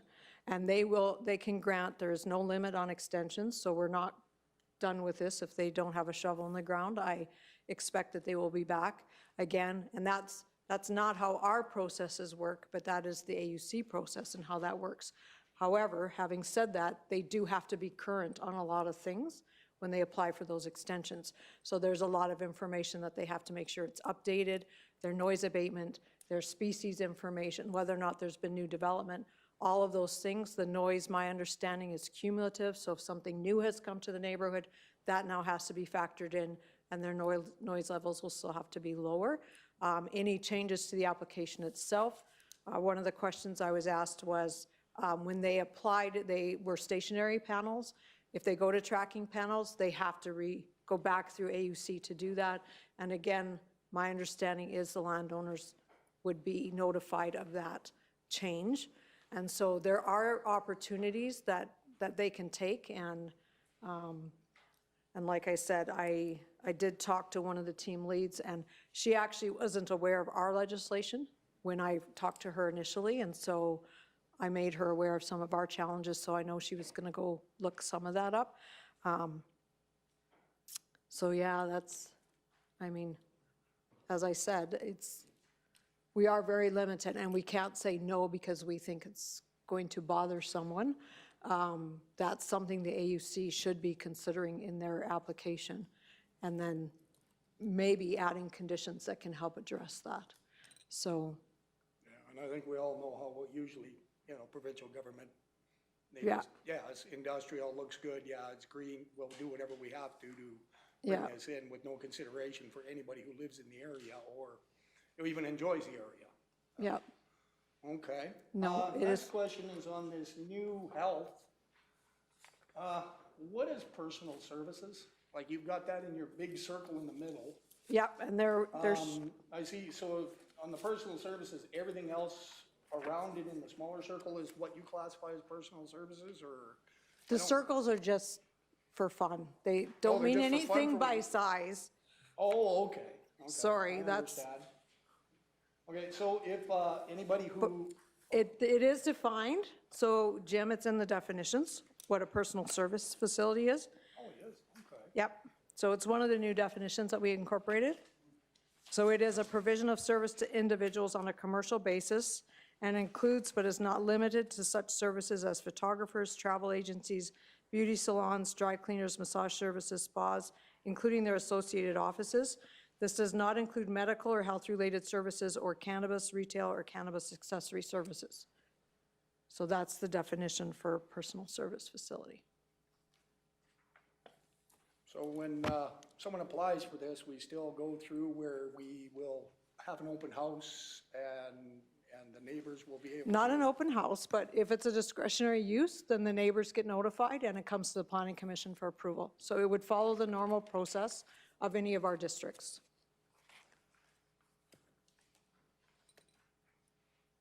Okay, well, I think you know which one I'm referring to. It's kind of, I'm not too sure, like discretionary use, you know, safety, how big of a part does the safety of the residents play in our decisions when we, That's always considered when we're dealing with anything and whether or not an applicant can address that. But at this point, if it's the one you're referring to, it's been withdrawn and Yes, it's I not even, realize that. yeah, it's not even on the table. but will this make it easier for him to reapply? No, or- he has to rezone. So Okay. he's not going to be under the Health and Public Service District. And we always consider safety. That is one of the things the municipality, that is a municipal interest. So, and again, until you have a development permit in front of you outlining exactly what they're going to do, we don't know what we need to say they need to do to address concerns because we don't have anything. Okay. Okay, I think that's pretty close to all I've had. Okay, does council have any further questions for the applicant? It is rather, well, not great that the provincial regulations cannot be superseded by municipal regulations. So we're kind of at the, in the position that if the AUC is doing call out for, I guess, whatever application is coming forward, that it is important for adjacent landowners to have their voices heard at that point in time. So if there is no other questions for the planner, the applicant, I will now declare the public hearing closed and ask for a motion to go back into a regular council meeting. Councillor Christie. So moved. Okay, we have a motion to move back into regular council. All those in favor?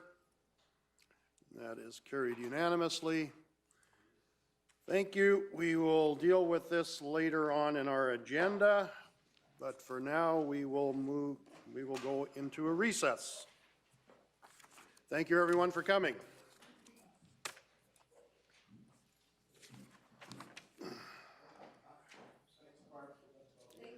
Thanks, Barb.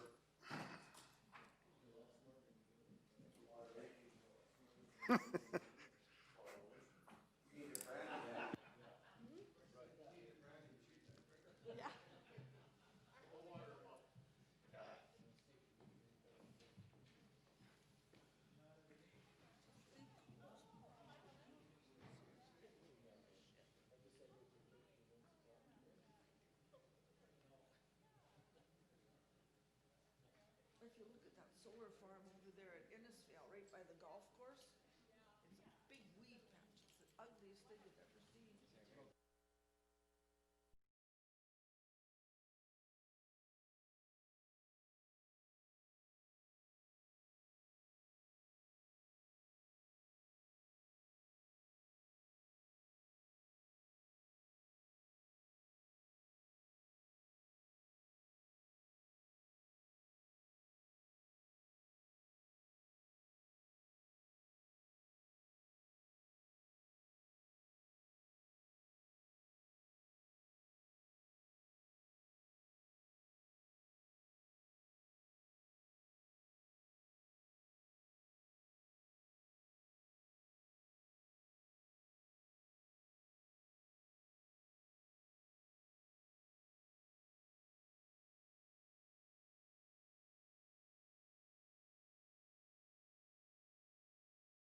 Next agenda item is 7.2, 2021's budget guidelines.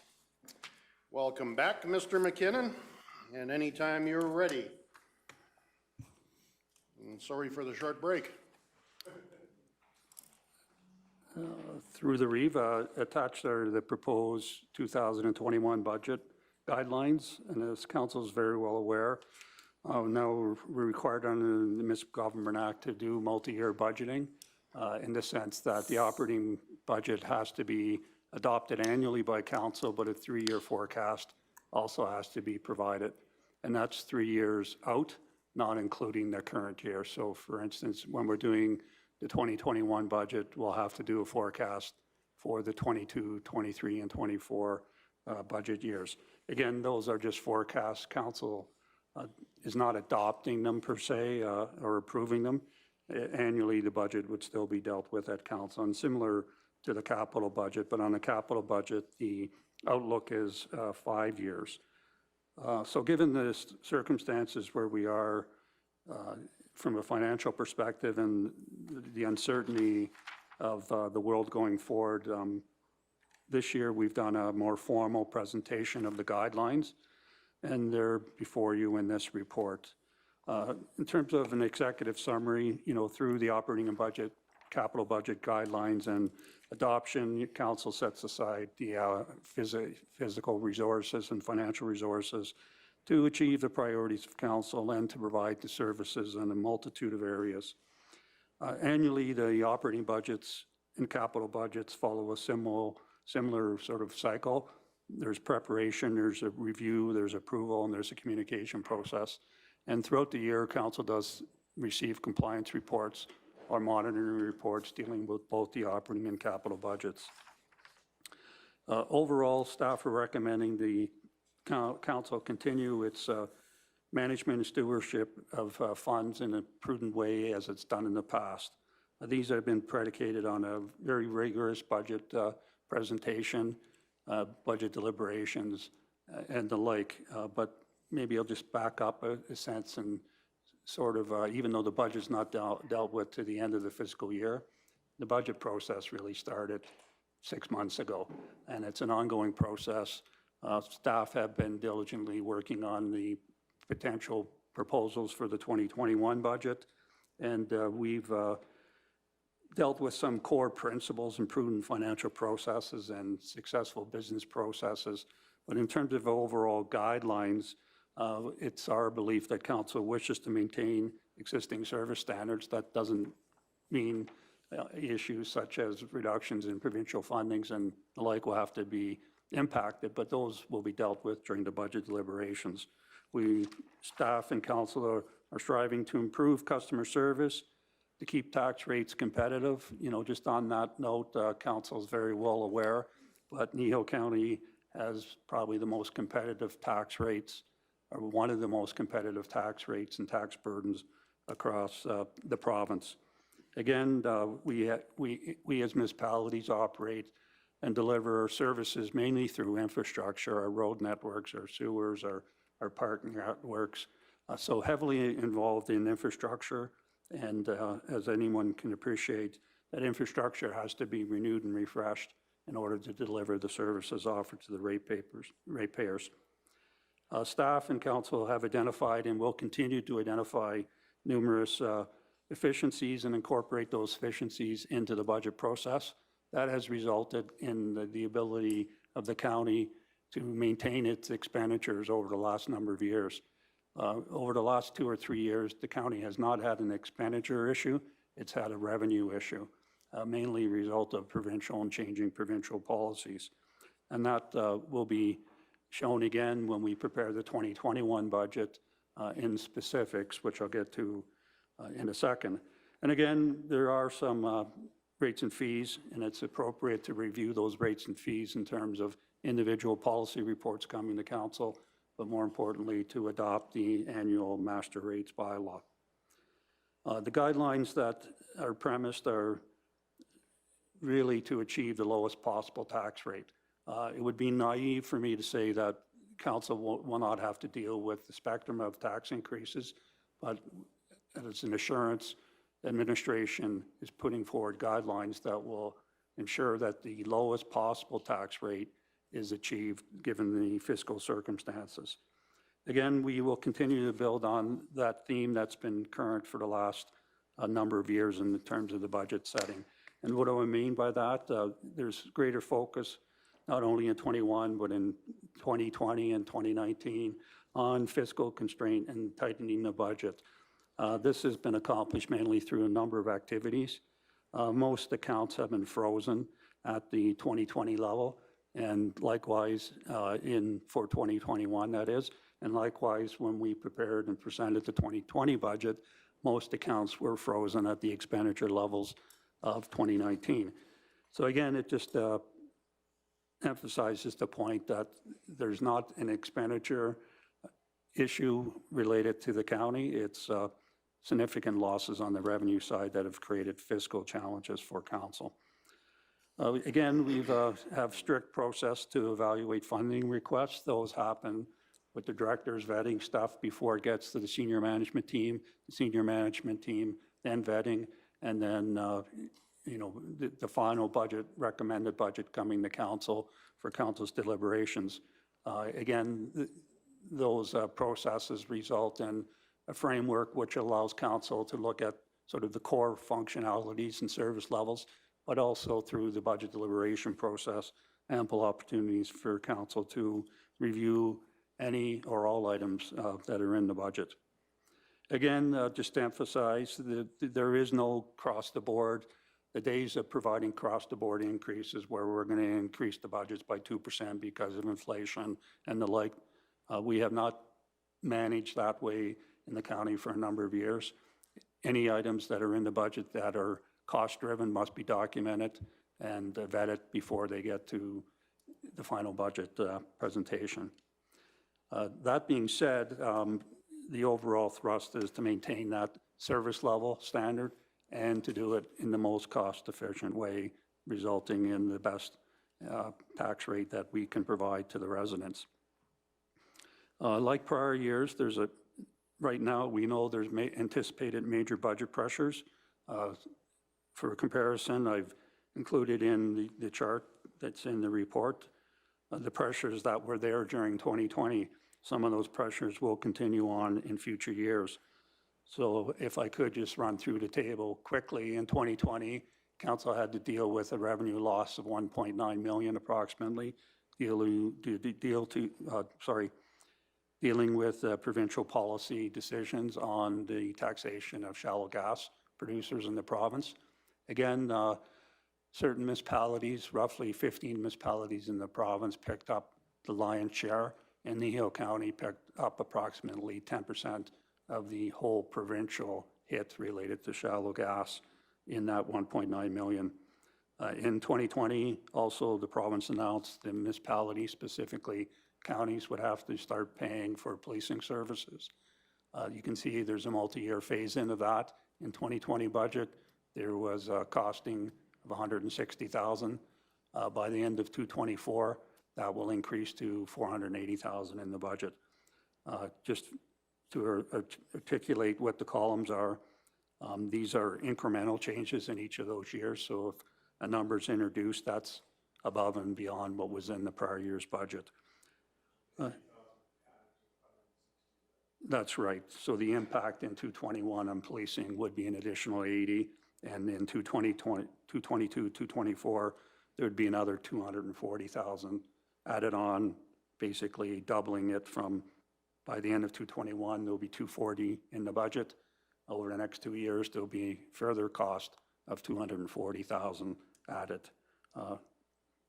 So that's it in a nutshell, but you can see policing, we lost MSI funding. So, most of those are provincial policies driving expenditures or reductions in revenue. So during the 2020 budget, there was budgetary pressures of roughly 2.4 million. There was a tax increase of 3%. That total increase amounted to 700,000.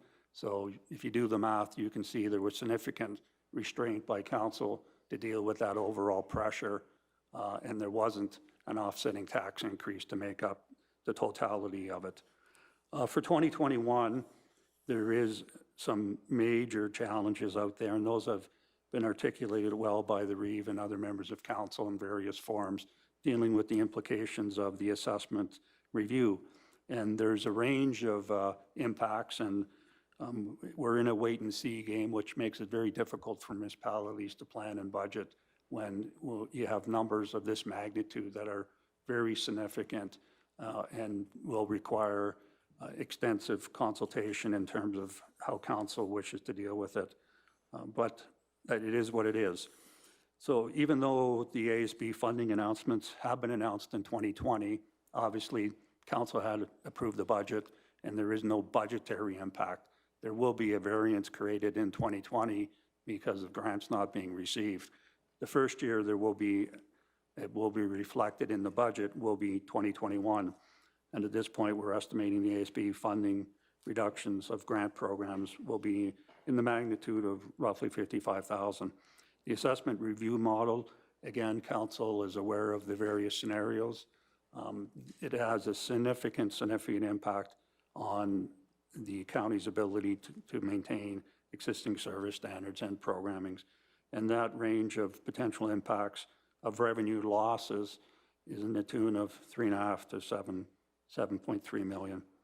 Again, there'll be additional incremental costs related to policing, both in 2021 and 2022, 23. MSI, again, the province in approving the 2020 provincial budget announced a series of funding reductions related to grants being provided by 2 municipalities. Again, this is the one stable grant that the province does provide. The province has been somewhat gracious in responding to council's request to fund one-off projects, and we have received some of those funding in 2020.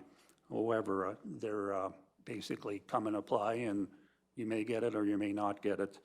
The MSI is a more stable funding for municipalities and has been a prevalent program in the province for a number of years that provides some level of assurance for municipalities to plan. But as you can see, overall, the MSI funding is being reduced roughly 12% over this term of council. One anomaly that came out of 2021, coming out of 2020, is because of the implications of COVID, the economic downturns, low industry activity. There has been a move by the Bank of Canada to significantly reduce interest rates to stimulate the economy, which is great if you're in the borrowing range. If you're in the saving range, like municipalities that are putting away money to fund future infrastructure, it is having a significant impact on our interest returns. You can see with the reduction in the prime rate from January 1st from 3.9 down to 2.5 today, that is a significant rate reduction, and is probably the quickest rate reduction the Bank of Canada has implemented for the last 50 years. Most of the other rate reductions have been modest reductions, maybe multiple times, but you can see in March alone there was 2 significant rate reductions that will have a negative impact.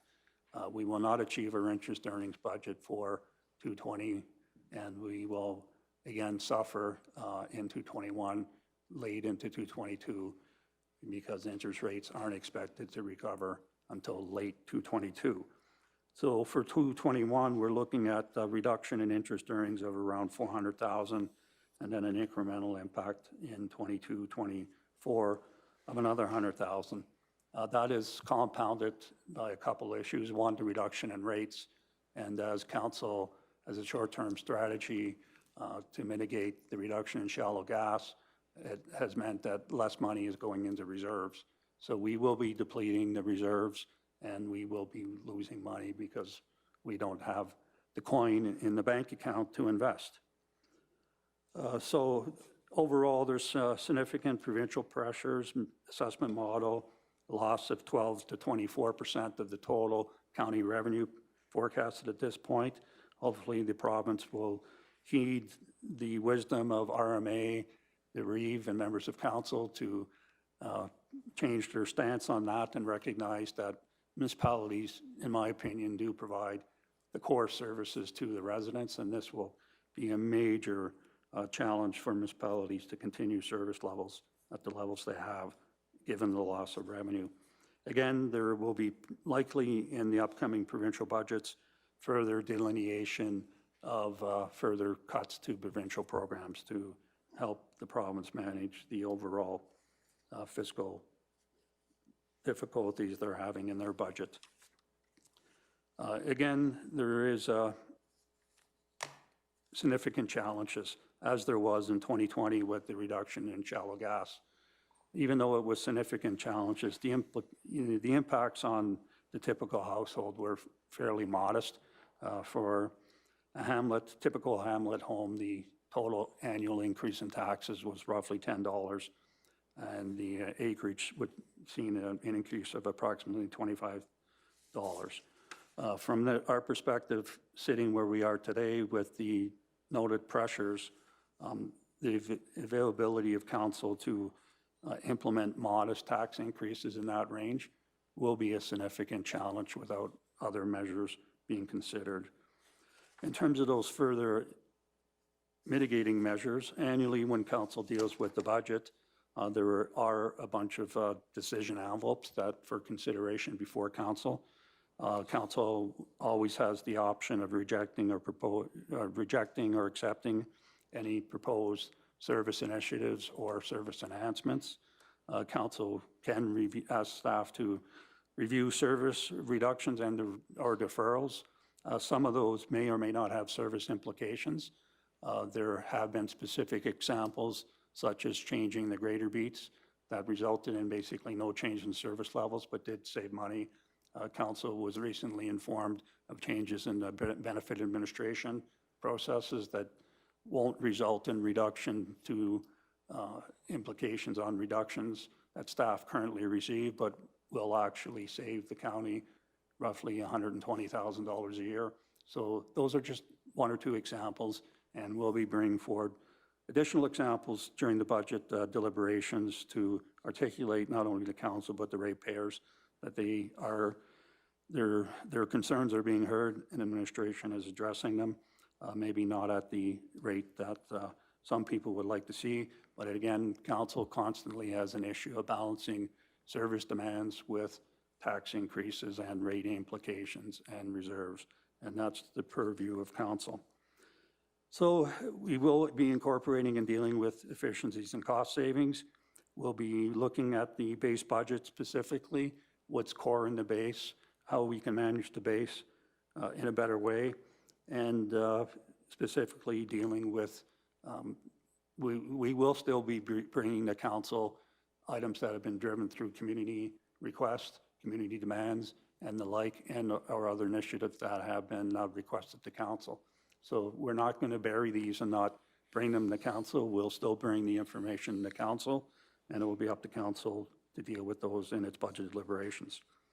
In terms of the capital budget, administration will continue to aggressively seek and leverage provincial and federal funding opportunities. So that is not off the table. Those items, as we said at the last council meeting, over the last two council meetings, I believe council has received some good news that we receive provincial and federal grants in excess of $2 million. So that has been a good news story.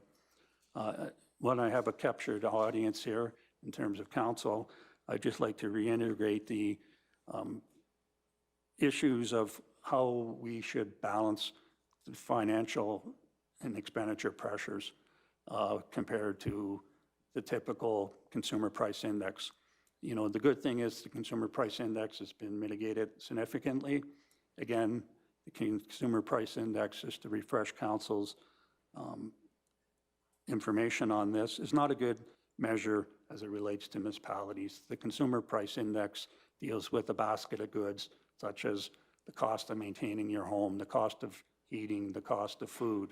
A lot of those services we don't buy as a municipality. We are heavily related to infrastructure renewal and services. So, you know, the good news is in this regime of lower gas prices, we're benefiting right now with lower cost of asphalt, lower cost of road reconstruction, lower materials cost. But typically, the municipal price index has been developed to give an indication to councils what the cost of delivering and cost pressures are for a municipality. And typically, that is significantly higher than the consumer price index. As council is aware, and staff are continuing to develop our asset management plan, when you have a municipality such as Kneehill County that has hundreds of millions of dollars of current value assets, and if you looked at replacing all those assets today at a cost probably 2 or 3 times their original cost, we're talking about hundreds and hundreds of millions of dollars that this council has under its control. And a lot of these assets range in life expectancy, life cycles, anywhere from 5 to 50 years. So prudent long-term financial planning is required, and that's what the asset management plan is all about. Staff are continuing to leverage the asset management plan principles. It's come to the state now that both the provincial and federal governments are basically saying, in the absence of a robust asset management plan, you will not be receiving further grants from these entities. So again, there's a carrot and stick approach being taken by both the provincial and federal levels. There is value in these asset management plans, and staff are working on it. Again, the organization of the budget book. We're taking a different approach, a slightly different approach, more of a communication approach to the 221 budget than in prior years. So council will be seeing a change in the format of the budget document that will be for you. There will not be, there will be some new information, but all the information that was in previous documents will now be consolidated into one document, which we call the budget book, and it will detail for council and provide a full range of fiscal measures as attached to the budget. It will incorporate our asset management strategies. It will incorporate a long-term financial view of the municipality. As an overview, each of the departments will be organized, so there'll be some high-level executive summary stuff. Each of the departmental sections or service sections will have a common theme. They'll talk about what the department's about, what the mission statement is, and more importantly, we will be articulating under each of those service envelopes what the significant achievements were in 220, and more importantly, what the direction is in the budget for 221 and onwards. And that will be followed with the typical information council receives to expenditure levels in certain key service areas by expenditure type, such as salaries, materials, purchase of services, and it will be supplemented with other information. There is a draft budget process timeline, and as you can see, we're well into that schedule with a lot of administrative activities happening, but we will continue, we'll consolidate the budget. Council will get a full, complete budget tabled for their consideration well before budget deliberations start, and then we'll go through the typical process during budget deliberations to highlight the world is changing quickly. There's a lot of unknowns. This will be a very fluid budget process this year, I suspect, with a lot of new information coming very late in the process as it relates to municipal budgeting and practices. So we're trying to get a baseline before council, and obviously I anticipate there'll be numerous reiterations as new information is introduced and becomes available mainly through the provincial government. So that's in a nutshell. There is no direct financial implications coming out of this report, but again, that sets the stage for council to concur or not to concur with those themes of core budgeting principles and practices, or to provide some further direction in terms of administration pulling together the 221 and onward fiscal plan for the municipality. So that concludes my presentation.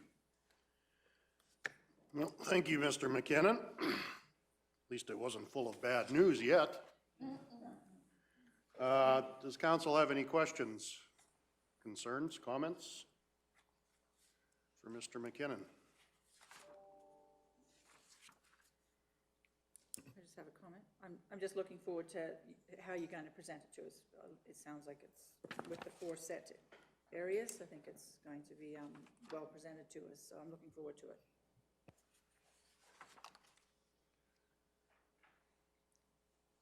Well, thanks for putting this before us, Bill.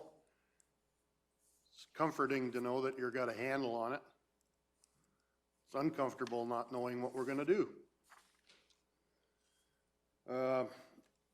If there are no other questions, we do have a couple of motions that if someone cares to make. What's council's wishes here?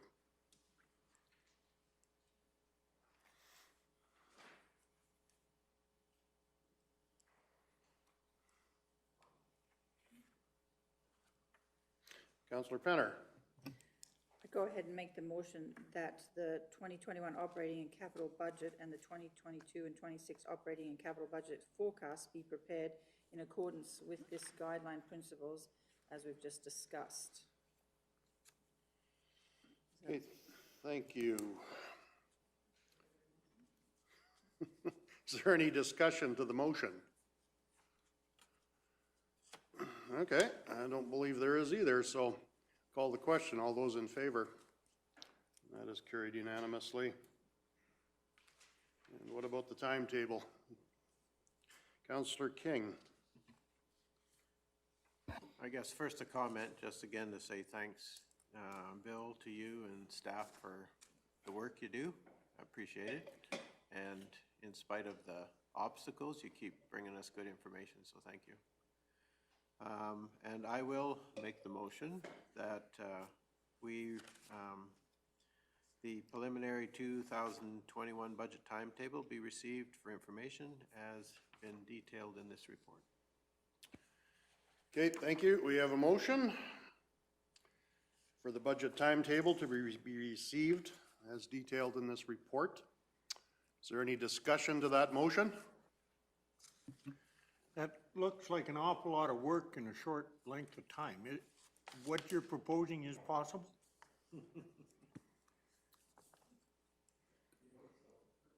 It, as council can appreciate, it will be challenging, but we're here to solve the, we're here to make it happen. So yes, staff are committed that it can happen in this timeline. Staff have been for numerous weeks, if not months now, preparing some of the baseline data and the like. So again, as I mentioned, it is a condensed presentation, the budget deliberation when it gets to the political forum, but a lot of work continues to happen on a day-to-day basis throughout the organization. So, thanks for that, Bill. It'll be challenging, to say the least, if we do not know what the province is coming ahead with and what their timeline is.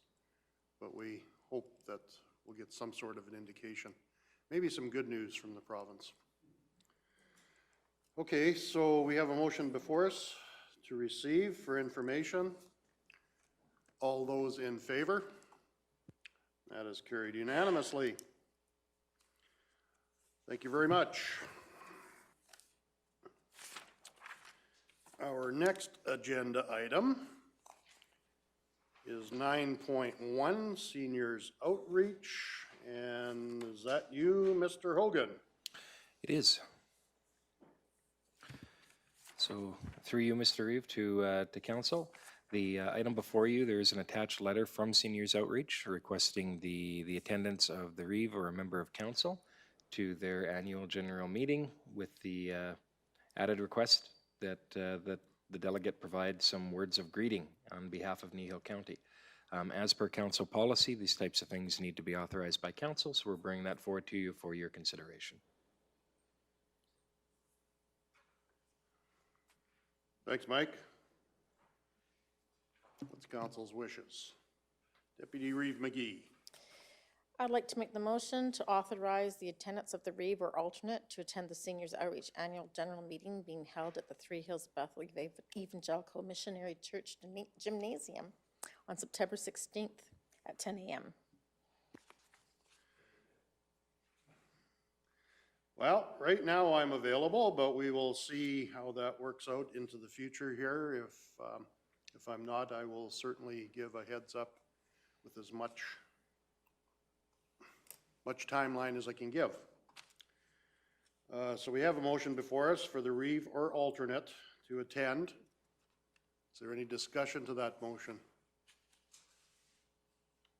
Seeing as not, call the question. All those in favor? And that is carried unanimously. 9.2, meetings in county office. Mr. Hogan. Yeah, thank you, Mr. Reeve. Through you to council. This item is brought forward to you as part of the ongoing policy review. You've been seeing a lot of those lately.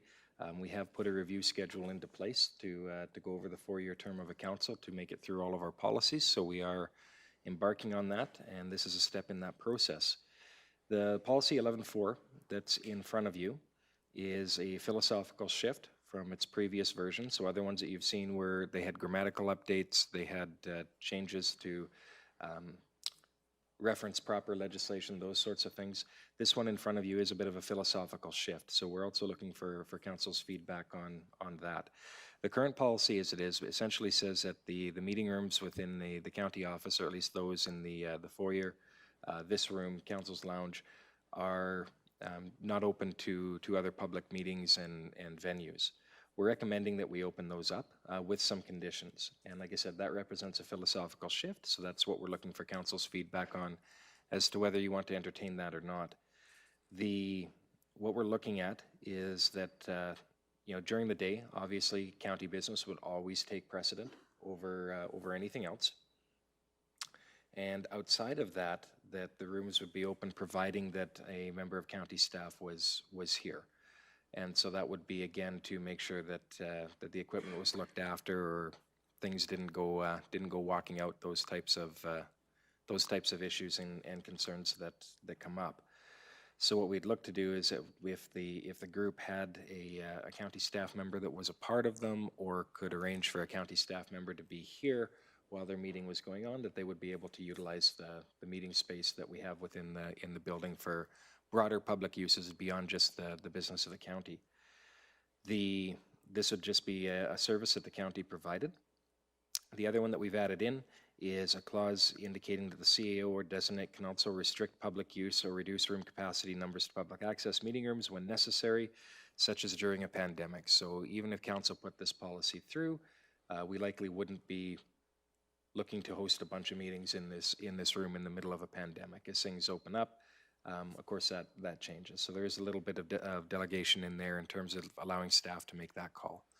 So in the future, if we found ourselves in a similar situation where there was an unofficial or identified pandemic going on, that wouldn't necessarily come back to councils. We would just say, no, for the time being, the ability to utilize the space is done. But again, we are looking for council's feedback on that. There is a philosophical policy shift there. If council's not in favor of that, then we can look to have the policy go back to a different update of the older policy. If council is in favor of that, then we have a policy that reflects that in front of you. Okay, thanks, Mr. Hogan. Are there any questions? Have you checked into what other councils or neighbors are doing? Are they? There's a mix. I know that other municipalities do the same thing that we're recommending here. As to what the ratio of that mix is, I don't know. Okay.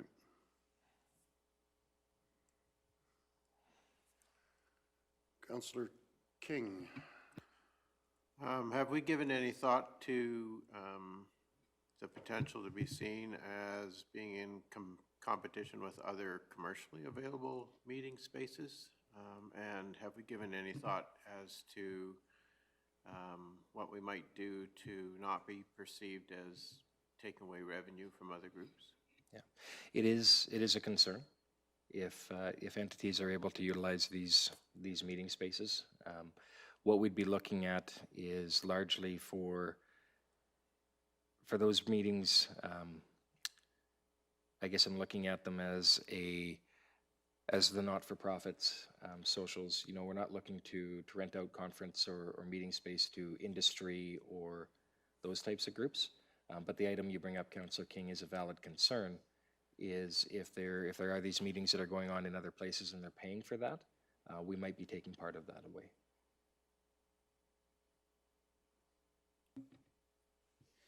Deputy Reeve McGee. In essence, I like what you're suggesting here. I just feel like there needs to be more definition about who we're willing to rent to and who we won't.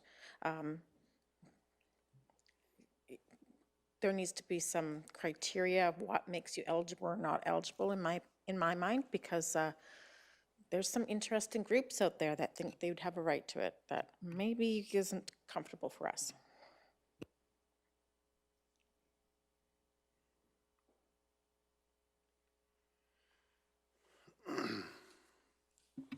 And just as a follow-up, it's not that I'm philosophically opposed to having these rooms used, but I also recognize that there are facilities within the town and within our area that really depend on those rentals. And it's an important part of the revenue that helps them survive with the facility that they have. And I certainly in no way am interested in being in competition or perceived as taking away revenue opportunities from them.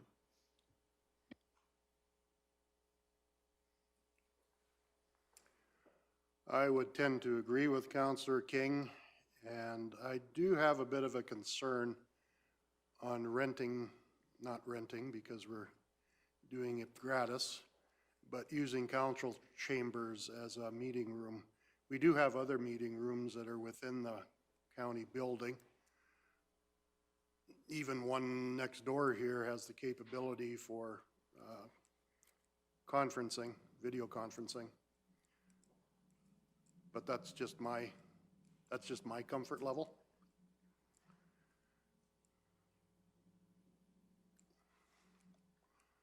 I think there has been a request for more information, so it's whatever council wishes to do, but maybe we could have a motion to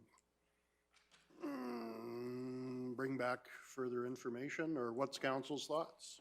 We'll let the discussion go. Councillor King. And just another thought just ran through my head. We do have other meeting rooms in other buildings that technically are under the purview of the county, both within our shop and also I'm thinking of the FCSS building in particular, where we have a sizable meeting space as well. Has any thought been given to including potentially some of those other spaces or not? Through you, Mr. Reeve, we, our initial draft of this policy, we did have some of those other rooms included. Upon reviewing that draft, we did remove those, and our recommendation was to remove those, just because I'll take the shop as an example. The shop itself isn't generally open to the public, and so we thought having members of the public float through there wasn't something we desired. We do have, the layout is a bit differently because you do have to go well into the building to get to that meeting room, versus here you can come in through an already public entryway and basically access the rooms we're talking about. So we did give that some thought, and ultimately in the proposed draft to council had those removed.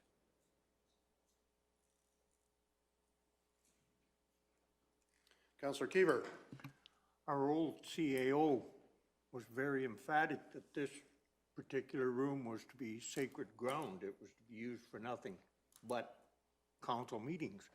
I don't know whether that's a good belief or not, but basically the meetings that are being asked to be held in here would only have councillor members on that committee, I believe. You know, I mean, I can't see the Elks coming and asking us to use the room over here to have their meeting. And several of the committees that I've sat on we've offered this room or building to them. Oh, wonderful idea, but it's never followed through. So I don't know whether this is going to be a real challenge to accommodate these people or not.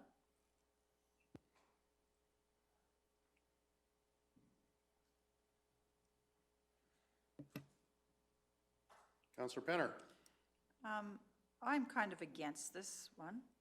My reason is I don't come to town every week, depending on the time of the year, and my mail could be sitting in my mailbox, and that's part of the meeting room, right, is the coffee room, that's one of the rooms. So that's my feel to it, and I think there is enough buildings within our different communities available to be rented, and like Hannah said, that they rely on that for their income. So I'm kind of against this one.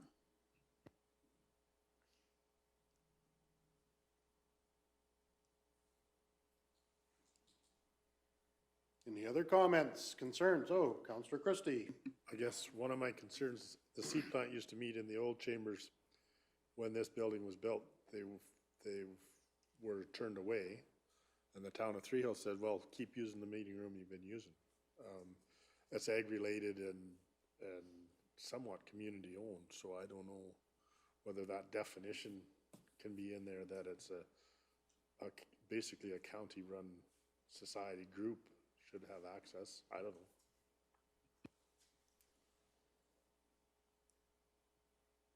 Counselor King? I guess I'm going to come down on the side of Deb on this one. I've outlined some of my other concerns related to the policy in terms of revenue for other groups, et cetera. I guess if I had to say yes or no, I would be saying no to this today. I have concerns about the perception of competition with other groups that have available meeting facilities, and I hadn't thought about sort of the integrity of my council desk and or mailbox, but that's a good point to bring up.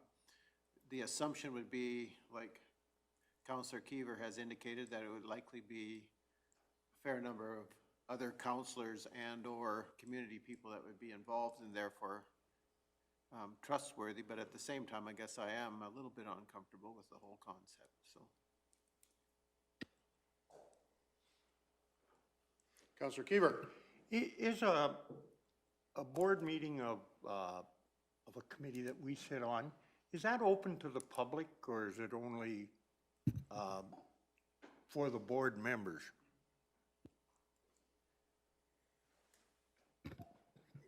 Mr. Hogan? Those council committee meetings would be open. They are open, so there could be a large crowd show up? Depending on the topic. Theoretically, the answer is yes. I've never seen it, but.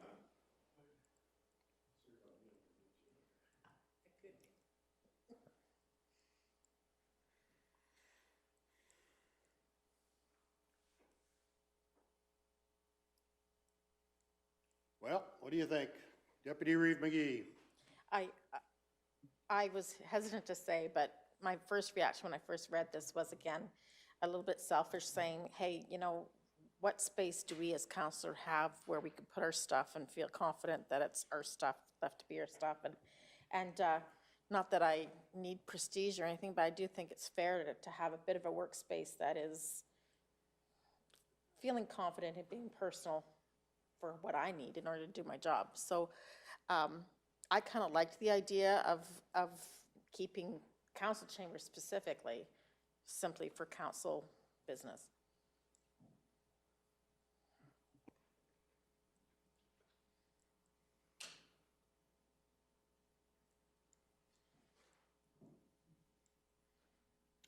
Does anyone care to make a motion?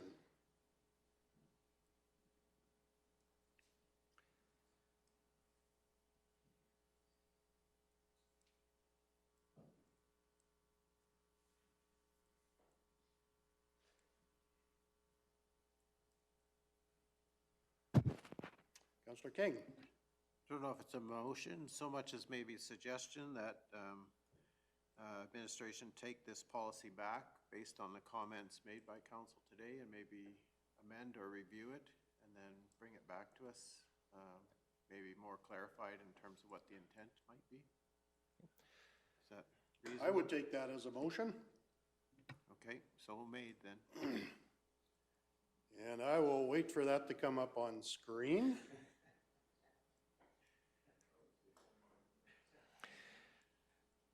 So Councillor King, would that be to direct administration to further revise the policy 11.4 and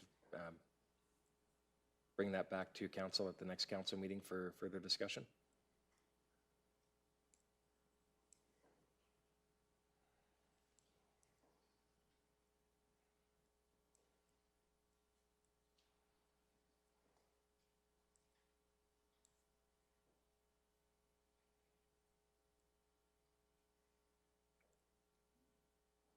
Is that the way you would like to see the motion read, Councillor King?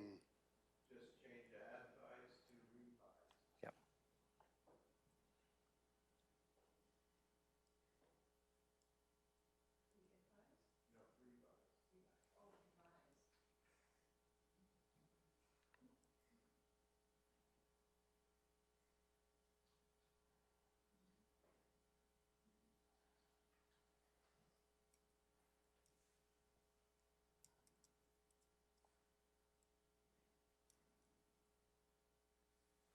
Is that the way you would like to see the motion read?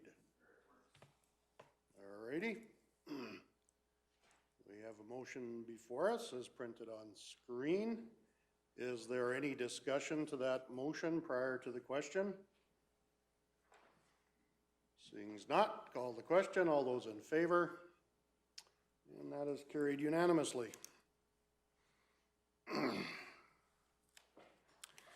Next agenda item, 9.3, promotional items. Mr. Hogan. Okay. And my apologies, my computer has gone to sleep, so we're just waking it back up.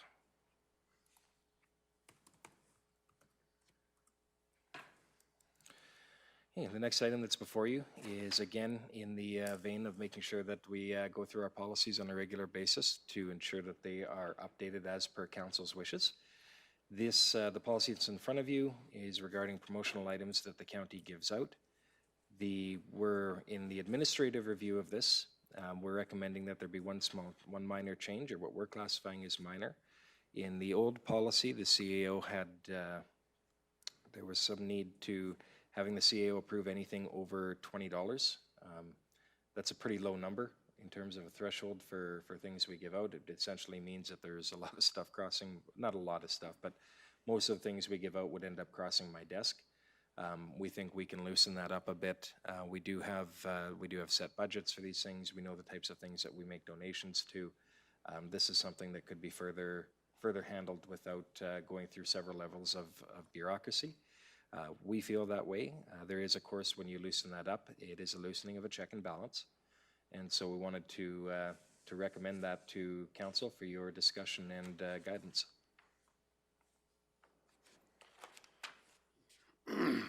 Thanks, Mr. Hogan. Are there any questions? I do have a tendency to agree with you. I don't think you can buy a hat for $20, but.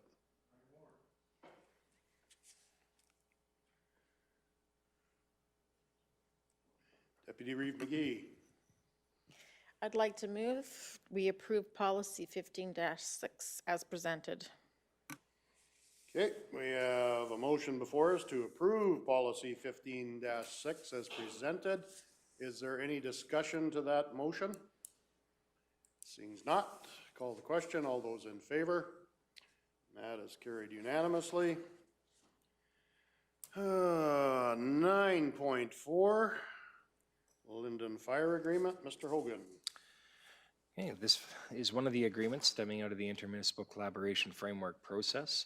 Council is familiar with that process as it was mandated by the province that we enter into ICFs, or Intermunicipal Collaboration Frameworks, with each of our urban neighbors, and we have done so. With we did meet the initial deadline, even though the province ultimately extended it, and several of the items that we had were slated for further discussion, and so what we called the Schedule A. So those items we would continue to talk about and come to a partnership on. This agreement regarding fire services in the Linden area, and you'll see the next one regarding the similar agreement in the Carbon area, were two of those ones that we decided needed more. I say we, really we and the other partner decided that we needed further discussion on. So we met recently with the respective ICF committees, and went through the agreements and were able to come to an agreement, at least in principle, at the committee level, regarding a number of the provisions within the overall agreements themselves. And what's before you represents those, what the ICF committee is recommending to the councils for approval. In the Linden agreement, the agreement outlines the responsibilities of both the village and the county regarding fire services within the Linden Fire Service area. The changes incorporated in the updated agreement include various cost-sharing responsibilities that have not been present in the past.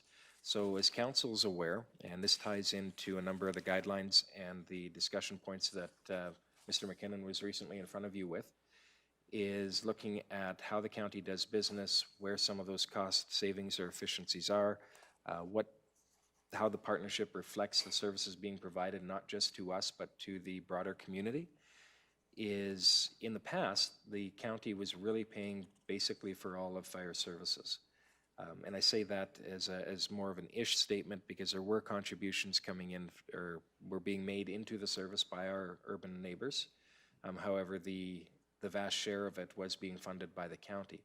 Where we see a number of the cost savings really put themselves forward is around equipment costs. So in the past, when the county would supply all of the equipment, which as council knows is a very, very large expense, now we're working with the urbans and each party is contributing to various pieces of equipment at different levels. So there are still some pieces of equipment that are fully county owned, those like the bush trucks that are really those rapid response wildland fire units that are primarily used only within the county. But on equipment that is of joint use, say like an engine, the agreements that we're proposing do outline a cost share between the urban partner and ourselves. So as council is aware, just recently, and we'll be taking delivery of them here in the next couple 3 months, the county ordered four engines as part of the natural and regulated replacement schedule for fire equipment, and that cost was in excess of over $2 million. Under these agreements, the county will recoup parts of those costs, not the Linden one specifically, because that engine isn't due for replacement for a few years yet. But on the other ones that we purchased, there will be some of that money coming back to the county. Under the former agreements, that wasn't the case. So that sharing is now reflective more of both partners contributing more to the service. So these agreements cover that. They also cover cost sharing for things like dispatch costs, which previously were covered entirely by the county. That now is a cost that the urbans are looking after on their own behalf. So all those things tie into these agreements. There's more, but that's hopefully makes the point. The agreement also outlines a new process for managing the maintenance of equipment that will be easier and more efficient for the respective administrations. So again, I hate to use the phrase because I think it's getting overplayed and overused, but there is a bit of red tape reduction that has occurred in there. So in the past, when there was trying to define which type of maintenance was minor versus major versus something else and the approvals for it, what the fire agreements outline is essentially the partner managing the fire hall, so in this case Linden, would look after the maintenance and the county would reimburse them for the county's proportionate share, again based on that ownership of the equipment ratio. So at the end of the year, we're not worried about identifying what is minor maintenance, what is major maintenance, what's in between. Is we're saying that, you know what, we had to do maintenance on the equipment to keep it up and ready, and the county owns, whether it's 70% of that equipment or whatever the ratio is, saying that the county will cover 70% of the yearly maintenance costs. And that is consistent with the other fire agreements that we've entered into.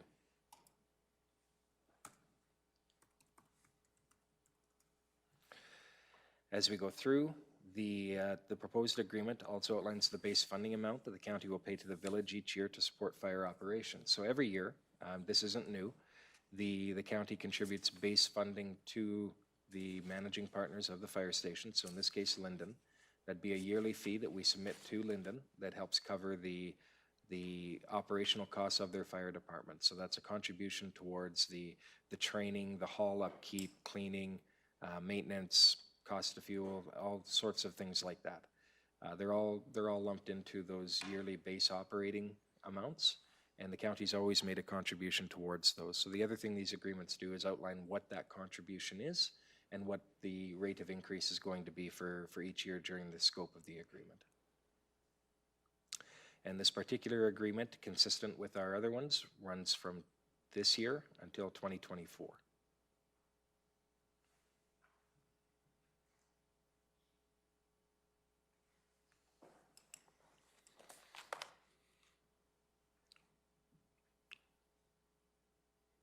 It's council's wishes.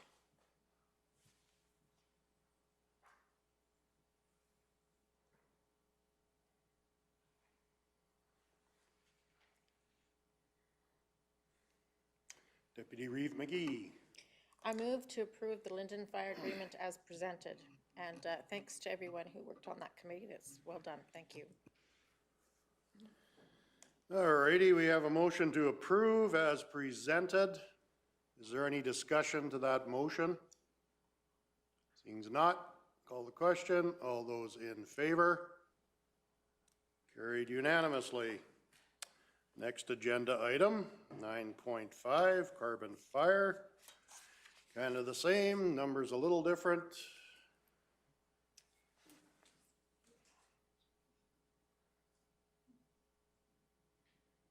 Councillor King. I just had one question related to the carbon one, and that has about the brush truck. I see that we become responsible for replacing the brush truck at the appropriate time. In the agreement, it says it has a life of 15 years. Is that 15 years from the beginning of the agreement or from the 2004 year model? So my question is, are we on the hook immediately or are we on the hook in 15 years? So through you, Mr. Reeve, in answer to that question, that truck is slated for replacement in the very near future. So in the other fire agreements, we purchased the depreciated value of those bush trucks. In this agreement, we've agreed with Carbon not to straight out purchase it, but rather to simply replace it at our cost when the time is due, basically next year. So that what part of that led to that is that Carbon wants to keep the chassis for their own use within the department. So rather than us purchase 1 year worth of value of the unit, only to replace it next year either way, we opted to not purchase that so that they could keep the chassis when it's done, and when it's done with its life as a fire unit, and we would replace we'd supply the replacement and own the unit 100%, just as we do in all the other fire halls. But yeah, this will be coming at you as part of the upcoming budget discussions. So are we buying a completely new unit, or are we transferring the active part of the truck? So are we just buying a new chassis, engine, and cab, or are we buying a whole new unit? The answer to that right now, we don't know. Our intent when this discussion is to take a look at the current skid that is on that unit. If that, because our understanding is that skid is relatively new. If that skid is usable on a new unit, then our intent would be to come to evaluation of it. We would purchase that from the village and put it on a new cab and chassis. If for some reason that skid isn't usable, then we'd be looking at a whole new unit, and the village would end up having to sell the old skid unit in some other fashion. Okay, continuing as follow-up. So if it ends up that we're buying an entirely new unit, what's the decision-making process? So who has input on what that unit looks like? Is that from our side, since we're buying that unit, or are we doing that as a cooperative effort with the Carbon Fire Department? So the equipment that we've been replacing to date, we've been doing as a cooperative effort. So we are the ones coordinating it, we're the ones responsible for it, but we are taking input from the fire departments as to what exactly the unit is getting. So we are trying to standardize those units throughout the area, but we do take that input from the local departments as well. So if I go to the engines that I mentioned before, as an example, we have 4 of them coming in. There are some differences among those particular units, largely as a result of the desires or input of the individual departments that they're going to. They're essentially the same unit overall, but there are some differences to them. Most of that is, excuse me, most of that is done through the Fire Chiefs Committee Yes. to make sure that what's on there is required. Bonus items are paid for by the fire departments over and above what is required there, but some are specific. So my assumption is that as much as possible, we are standardizing equipment so that when two departments are working together, hoses, et cetera, fit on all units that might be at that fire scene? It's our intent to continue to standardize those as much as we can. We are balancing the fact that we're dealing with, 4 or 5 independent fire departments as well. But our philosophy at the county is to try and standardize those pieces of equipment. Thank you. And I guess going back to the bush buggy, Mr. Hogan was correct. The bush buggy, not the chassis, but the equipment has been put on there. It is relatively new. There could be pieces that will work, or the whole thing may work, or none of it may work, but we will determine that, and that'll be done through the Fire Chiefs Committee also, because I think those are kind of being standardized the same as the fire engines themselves and the tankers and what have you. I'm correct? Yes, we are looking at moving towards there.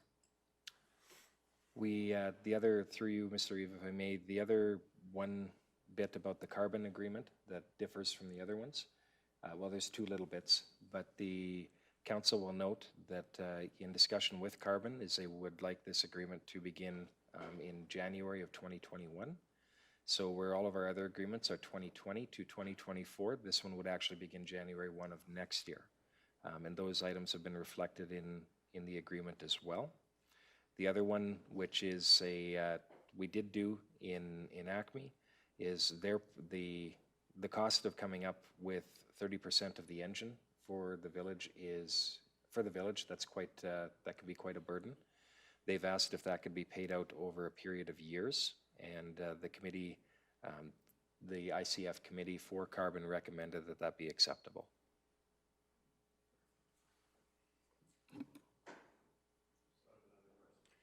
Councilor King.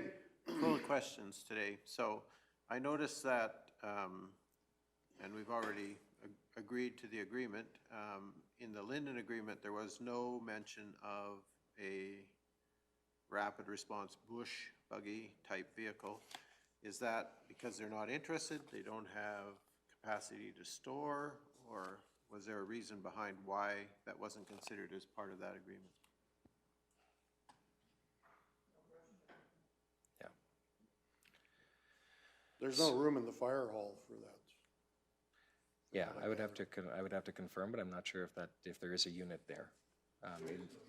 In the list of the equipment, there wasn't one present, and we're not looking, at least to my, in our internal discussions so far, we're not looking to necessarily recommend that one be put in.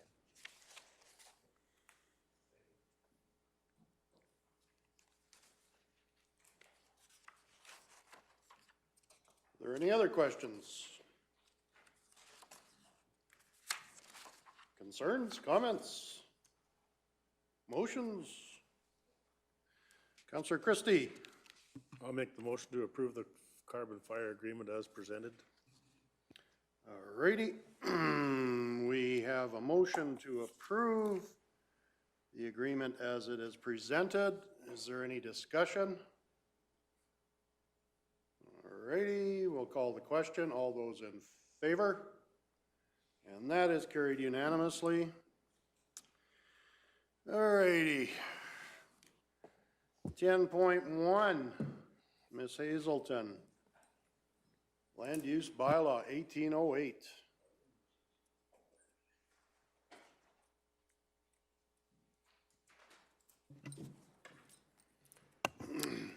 Good morning again. So we're just back, as you know. Good afternoon. Yeah, it's afternoon. Oh, all righty. As you're aware, we had the public hearing this morning. I'm not going to read through this because we already outlined all of the changes that we are looking at proposing. So our recommended motion is that council move second reading of land use bylaw. We are deferring the consideration for third reading to give you an opportunity to make any changes if you wish at this time based on any information. And we will come back with an entirely clean copy at the next council meeting if that's your wishes.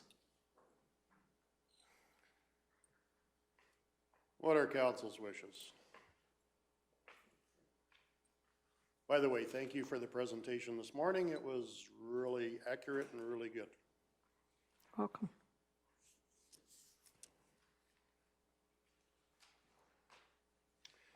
Councillor Hugo. Hey, Barb, as I kind of referred to this morning, is there any way we can change that since AUC doesn't have any say over how we word our bylaws or what we put in our bylaws? Is there any way we can have that where we will, you know, like, if we don't have to have in no way may a solar array, because that, yes or no? Is there any way where we can have it where we will, in our MPC decision, if it does come that far, is to take into consideration perhaps on other issues that come up on adjoining landowners? We can certainly try to come up with some proposed wording around that. We have to draw the line in a way that we don't give the perception to landowners that we can say no on an issue that we can't technically address. And so we will have to just make sure that it's clear that it's something not considered and of municipal interest side only. So we can, and I'll go back through that section just to clarify, because we may already, but we'll look at that and we'll see what we can. Okay. Well, the unfortunate side of it is once it gets past AUC, we don't have a lot of input. And Yeah. like you'd stated earlier, there were no comments given when there was the opportunity to give comments to AUC. Yeah, and unfortunately, that's a missed opportunity on this one for landowners, and I don't know that they were aware that they could go directly to the AUC, but that's certainly what we would encourage if somebody comes, is that you do both. And that way, you know the AUC is considering. I do think a lot of the issues that we've heard that have been raised were pieces that were in the application that the corporation itself did consider, and this is how we are addressing those things. So I do think those were things that were in front of the AUC that way. I can't recall all of them off the top of my head. There were so many pages to go through, but I do remember that that's kind of how it was outlined. So property values and some of those types of things, noise, those were things that were brought forward by the corporation as adjacent landowner concerns. But I think it's always in everyone's benefit to go to both. And we're just trying to ride that line in the middle as to how do we fit in this picture without creating legal complications for us that we've overstepped our bounds. So we'll try to see what we can come up with. You mentioned this morning that going forward, they have to have a reclamation certificate. Will that be grandfathered into this one since it was applied for 2 or 3 years ago? So if they, with the extension, my understanding is that yes, they are now, once they're granted the extension, they fall under that. However, we have covered that portion in the development permit that we've issued. They have to sign a development agreement. Part of that development agreement is they have to provide us the mechanism that they're going to use to decommission. So, and to bring it back, bring the lands back. So one of those things, whether it's a security, which is very difficult because with the life of these facilities being 30 years, it's very hard to know what that might look like at that point in time. But legal has recommended a parent company guarantee, and that's where, because they're an entity of a parent company, that the parent company actually backs the fact that we will reclaim these lands. So I think, and again, I'm going to have to verify we're not double hitting them with a condition, because that has been a change that's been recent. But that is how the development agreement stands right now. So at this point, we don't have a signed agreement from them yet, because They haven't got to the point where they're getting there to put a shovel in the ground, but that is in place. So we do have that if it's not, but my understanding is as soon as they come back for something, that's now legislation. Counselor Christie. I guess my question is more clarity. When AUC hears a proposal from a developer, at what point does the county have the ability to respond? Do they approach us before it's approved, or do we have input before that? So in the case with this one, and this is the only one I can speak to, and I will maybe comment because of the wind side as well, and we've had tire kicking on that end, and there is stuff that's people are looking at, and they're doing all the due diligence behind the scenes, but it can take them years to provide and get, because when they're doing the migratory studies and some of that, they want 2 years of data. So that right off the bat means they have to do that field work prior to submitting anything. So they may have started the process, but some of that initial beginning is they do put notices in the paper for an open house. They will put notices, and they do contact the affected landowners, but that doesn't stop anyone from showing up to the open house or providing comments.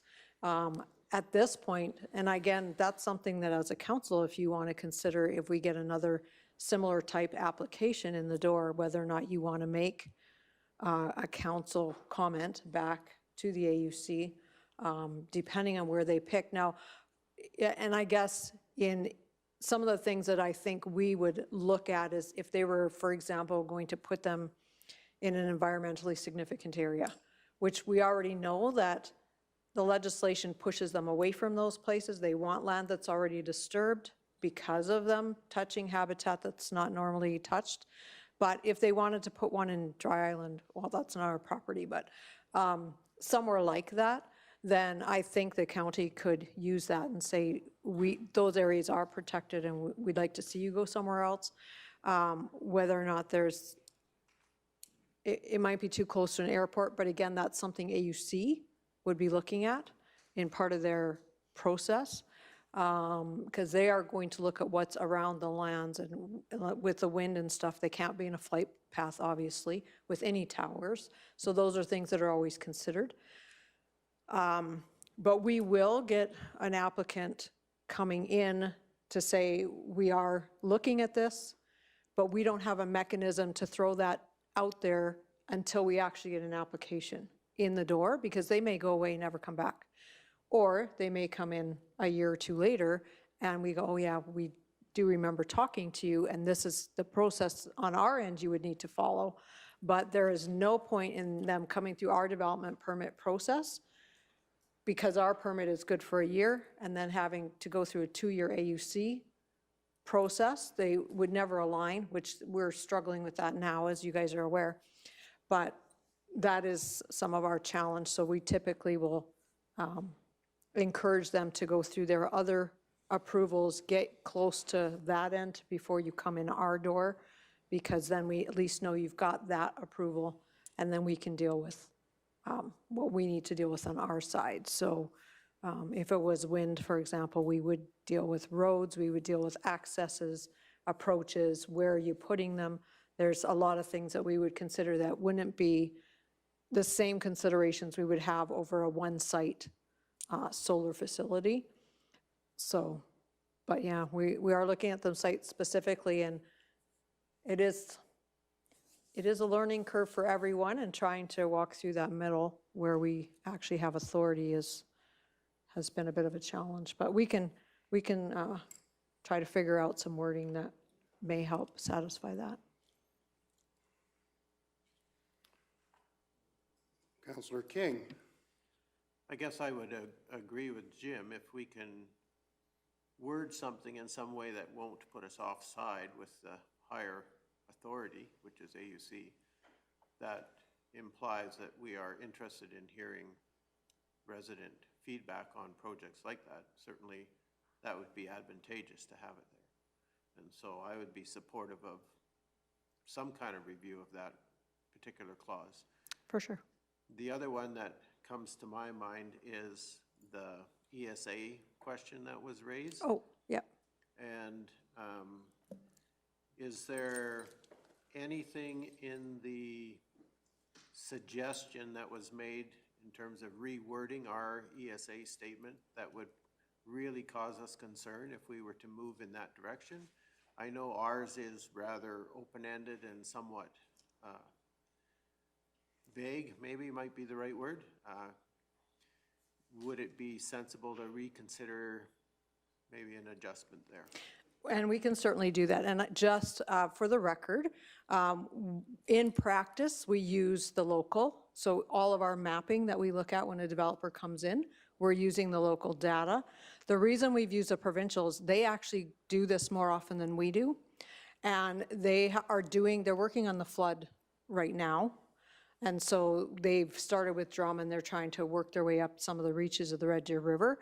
And so their data could be more current than ours in some places. And so we're trying to, and that's why we have the provincial data amended from time to time, because as they do further studies and longer reaches in that flood zone areas, then we will incorporate that data into our stuff. And we are asking for some of that right now because they haven't done far enough north for us. But those are always pieces that we consider in when we're dealing with anything in the Badlands or along those slopes or any of those. We always have the ability to deal with those.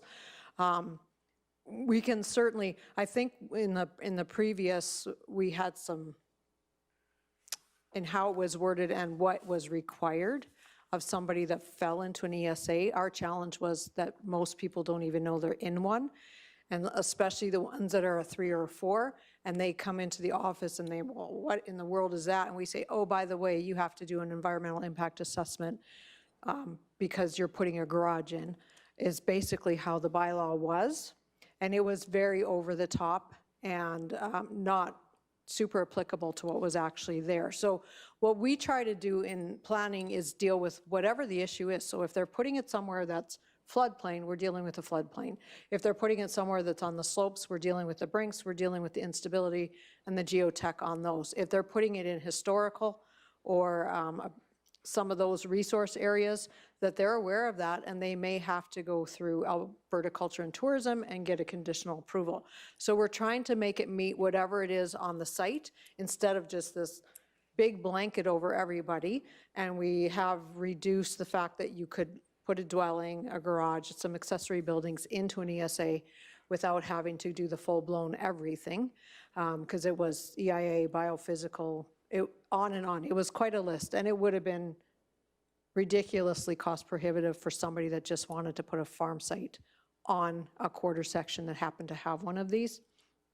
And so, like I said, we can look at some of that, and we're trying to, again, we're not only relying on the provincial. Our mapping is our regional, but we are also trying to keep it open so that when the province does more studies, we're able to pull those in and use them as well. So if they're, like I said, the flooding is particularly, we've had that issue a few times in that south end. And so we are very keen on getting that data as they move up the reaches of the river, just so that we have an actual line then that we could tell people this is your line. If you need to be outside of this line and a good elevation above it. So we are trying to sort through some of that, but we can certainly revisit some of that and how it's defined. But I do think it's pertinent for the public to know that we are using that regional data whenever anyone comes into the office. So. And I guess, part of it is the perception that we're not doing that. And how do we make it clear to people and help them to understand that we are looking at all of those issues without either increasing a burden to beyond reasonable as far as trying to do a simple development, like you said. Yep. And still being careful to protect those areas. And I know a lot of the stuff that's being generated is because of a development that was approved previously. However, I just, you hear the comments, you understand why they're there, and is there a way that we can just, and I hear you saying that possibly there is, that we can clean up the wording in such a way that sort of satisfies the anxiety that's there without increasing the need to regulate or do a lot of extra stuff just to get a simple development in place? Yep, okay, we'll revisit that as well and see what we can pull in. Deputy Reeve McGee. I just wanted to say, I was about to ask the same question and make the same comment, so thank you, Ken. And I think it's important that even just simply, for me, the phrase as amended from time to time, people think that we're going to just do what we want. Yeah. Yes, Yeah. right? And so if we can find a language that indicates that there is some formality to that, I think Well, would and be it's helpful. really referring to the provincial data that gets Exactly. amended, and it's usually more and more information. She referred to the 12, like, how did she word it? 12 criteria. That's what the provincial data uses as well. When the province, when they did their initial one, which was in 2009, 10-ish, I think, and then they did another version in 2014, they've actually scored every single quarter in Kneehill County. So we've tried to go through and, for mapping purposes, pulled out the ones that make, that would show us very similar to what our ESA designations are, because it's shades of brown on brown on, it's like 28 shades of brown. So it's very hard to tell which ones are, whoa, that one. So we're trying to, so we've tried to figure out how we cut those lines so to make them usable mapping wise. And so, and Jeff has done some of that, but again, we are typically relying on ours, but we can pull in that provincial one. I think we have both, my system, I have both sets. So I can pull in through my ArcGIS, both options, just to kind of see how they relate. But again, yeah, people are very surprised. Just even when we did the carbon, when we did the open house in carbon, it was very cute because I had two older gentlemen at my table, and the one guy was like, he walked up and he said to him, "What are you hiding?" And he's like, "What are you talking about?" "No, I want to know what you're hiding on your land." He went over and showed him on the map because he had a historical designation on his quarter, and it was a completely cropped quarter. So then they came and asked me, and I said, honestly, I don't know. I will pull that information, but it's very funny because people are just like, what is that? And so it is educating as well, and then trying to be reasonable with really what hoops should you have to go through depending on what your site looks like, and not overburdening people unnecessarily. So we are very cognizant that it can get very expensive very quickly depending on what the challenge of that site might be.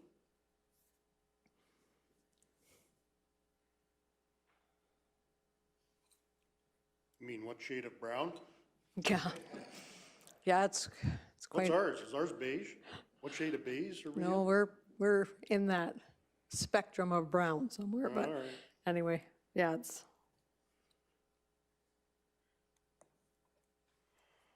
Are there any other questions, concerns, comments? Motions?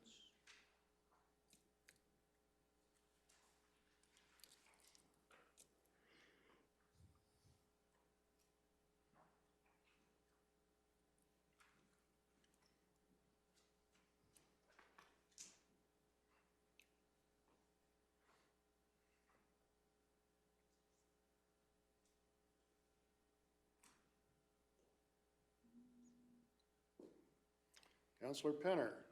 I think you've heard us, Barb, and I would make, recommend that council make the motion of second reading of Land Use Bylaw 1808 and consider third reading on September 22nd. Okay, and if we find that we're taking longer, we'll just bring it back later, so maybe you want to take that date out. I would just leave it at second reading of 1808 and leave it there. Okay, I'll use that as a friendly amendment. Yep. All righty. Councillor Deputy Reeve McGee. Reeve or CAO, I'm not sure who I'm directing this to, but through the Reeve, what is the advantage of moving second reading now as opposed to waiting until we have those changes?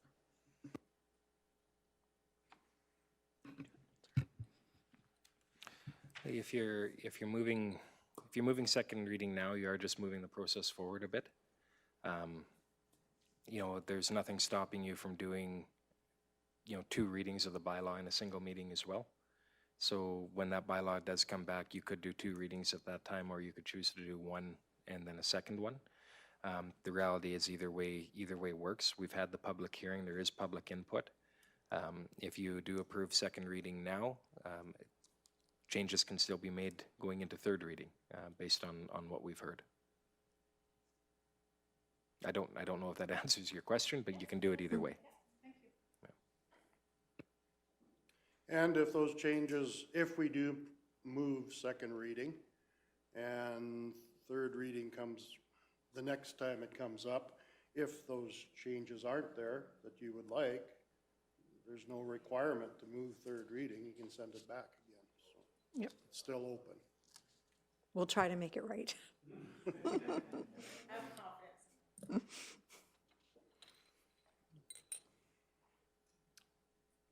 So let me see, where are we at? So you would like to move second reading, Councillor Penner? Okay. All right, well, we have a motion before us. Is there any discussion to that motion? Seeing none, I'll call the question. All those in favor to have second reading? Opposed? And motion is carried. Thanks, Barb. Thank you. Getting closer. We will now move on to 11.1, Drumheller Solid Waste. Just a quick review. We had our meeting on August 20th. Transport replacements are going well. Linden's should be there mid-September, hopefully. The emergency at Hazard, we ended up being able to weld it, but we will have to put one in there in 2021. And Armour is in phase 2 of electronics recycling, which means anything with a cord can now be recycled. They're trying it this phase.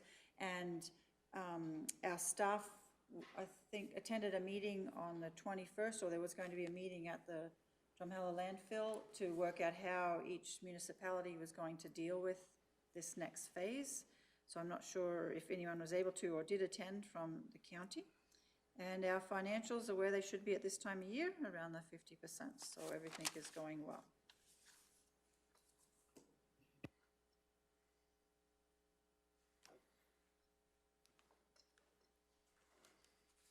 Any questions? Sounds like things are moving along. September the 2nd, Faye and I met with MP Martin Shields and Mike, sorry. Met with Martin Shields. It was a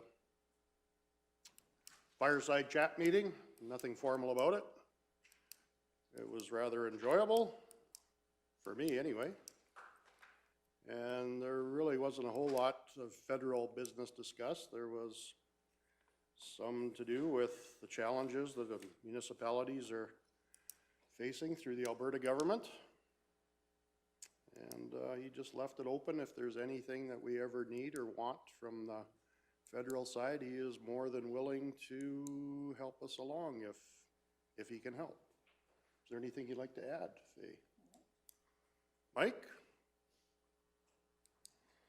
No, I think for the most part you've covered it. It was just a meeting that a number of the elected officials from other governments do regularly to come around.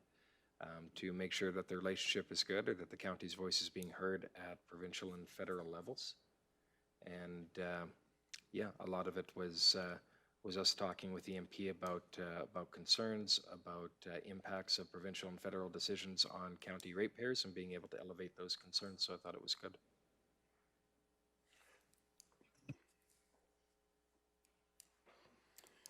And on September the 4th, we went to Stettler, a few of us. We met with the new Minister of Municipal Affairs, Tracy Allard. It was refreshing meeting. Well, let's see. I'm not optimistic after leaving that meeting, definitely not jumping up and down optimistic.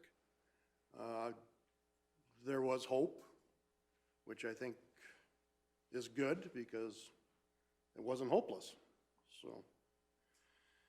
But there was a lot of discussion there about how are we going to deal with unpaid taxes?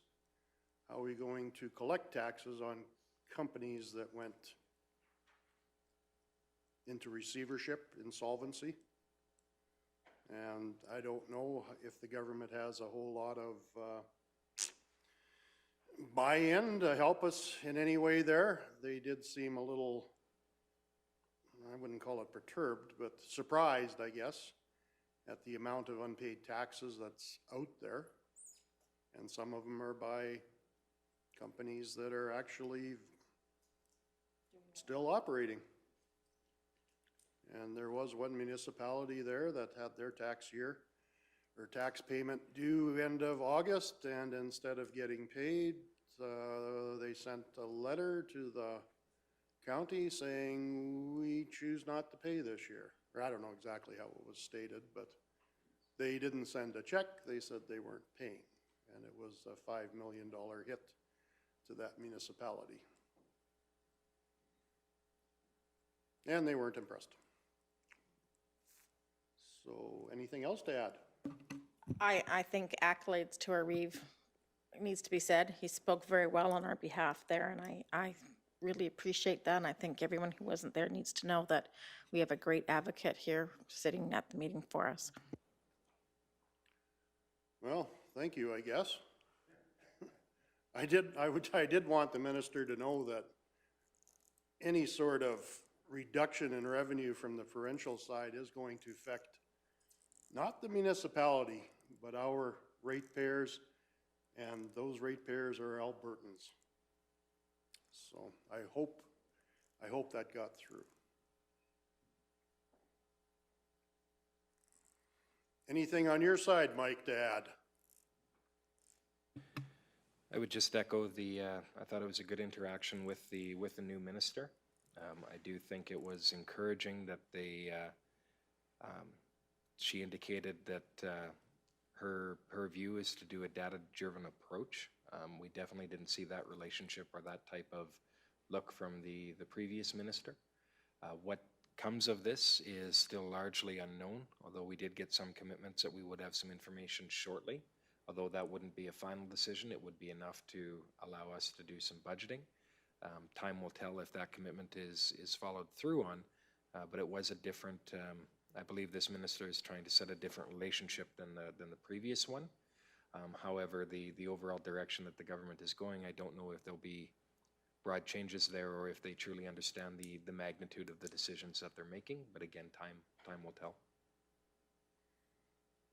Well, she did take scenario D right off the table. Hopefully it doesn't reappear. Or this year, the depreciated value will catch up to it too. Yeah. She went back home to make an E1. Ken, gee, you got anything to add? Sure.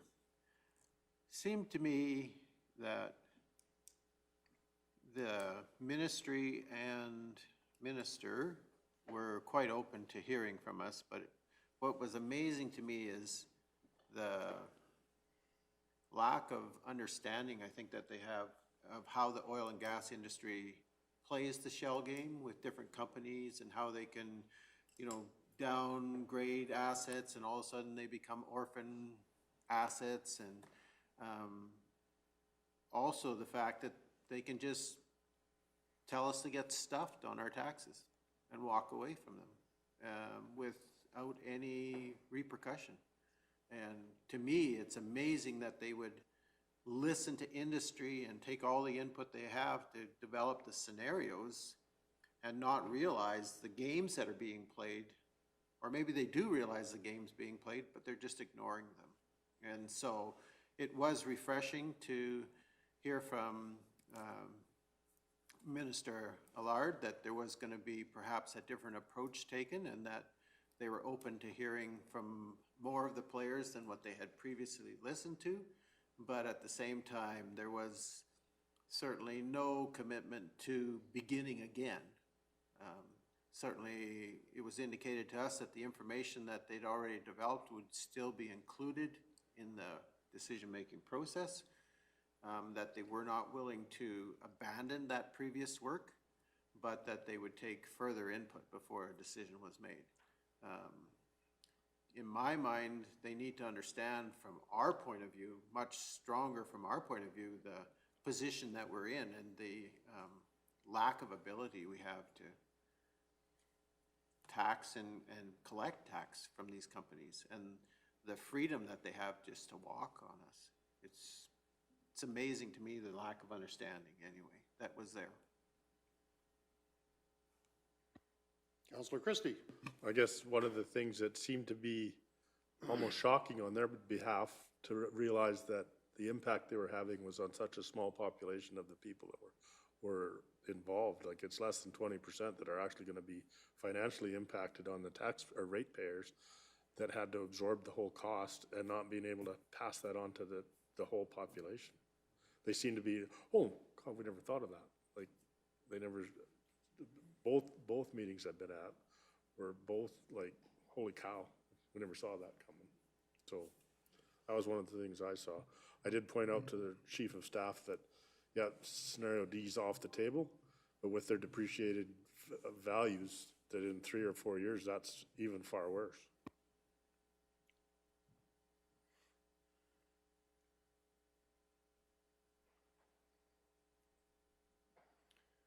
Good news is they listened. Bad news is they didn't listen.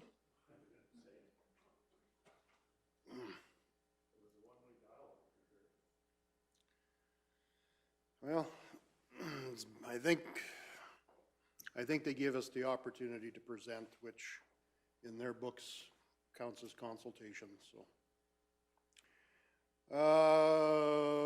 Is there any other comments, questions, concerns, motions coming forth to accept for information?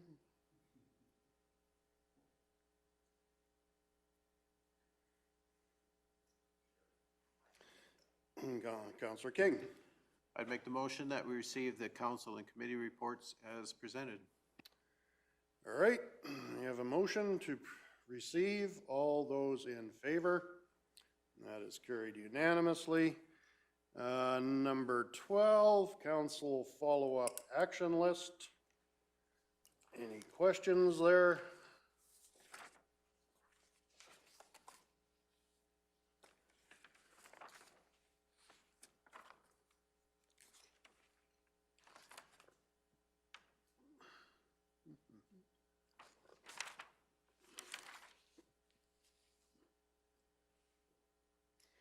Deputy Reeve McGee. I move to receive the September 8th council follow-up action list as presented for information. All righty, we have a motion to receive as presented for information. All those in favor? That is carried unanimously. That brings us to the end of our public agenda. Before we go into closed session, maybe we'll take a recess. Thank you, everyone.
agenda is closed session. Would someone like to move us in?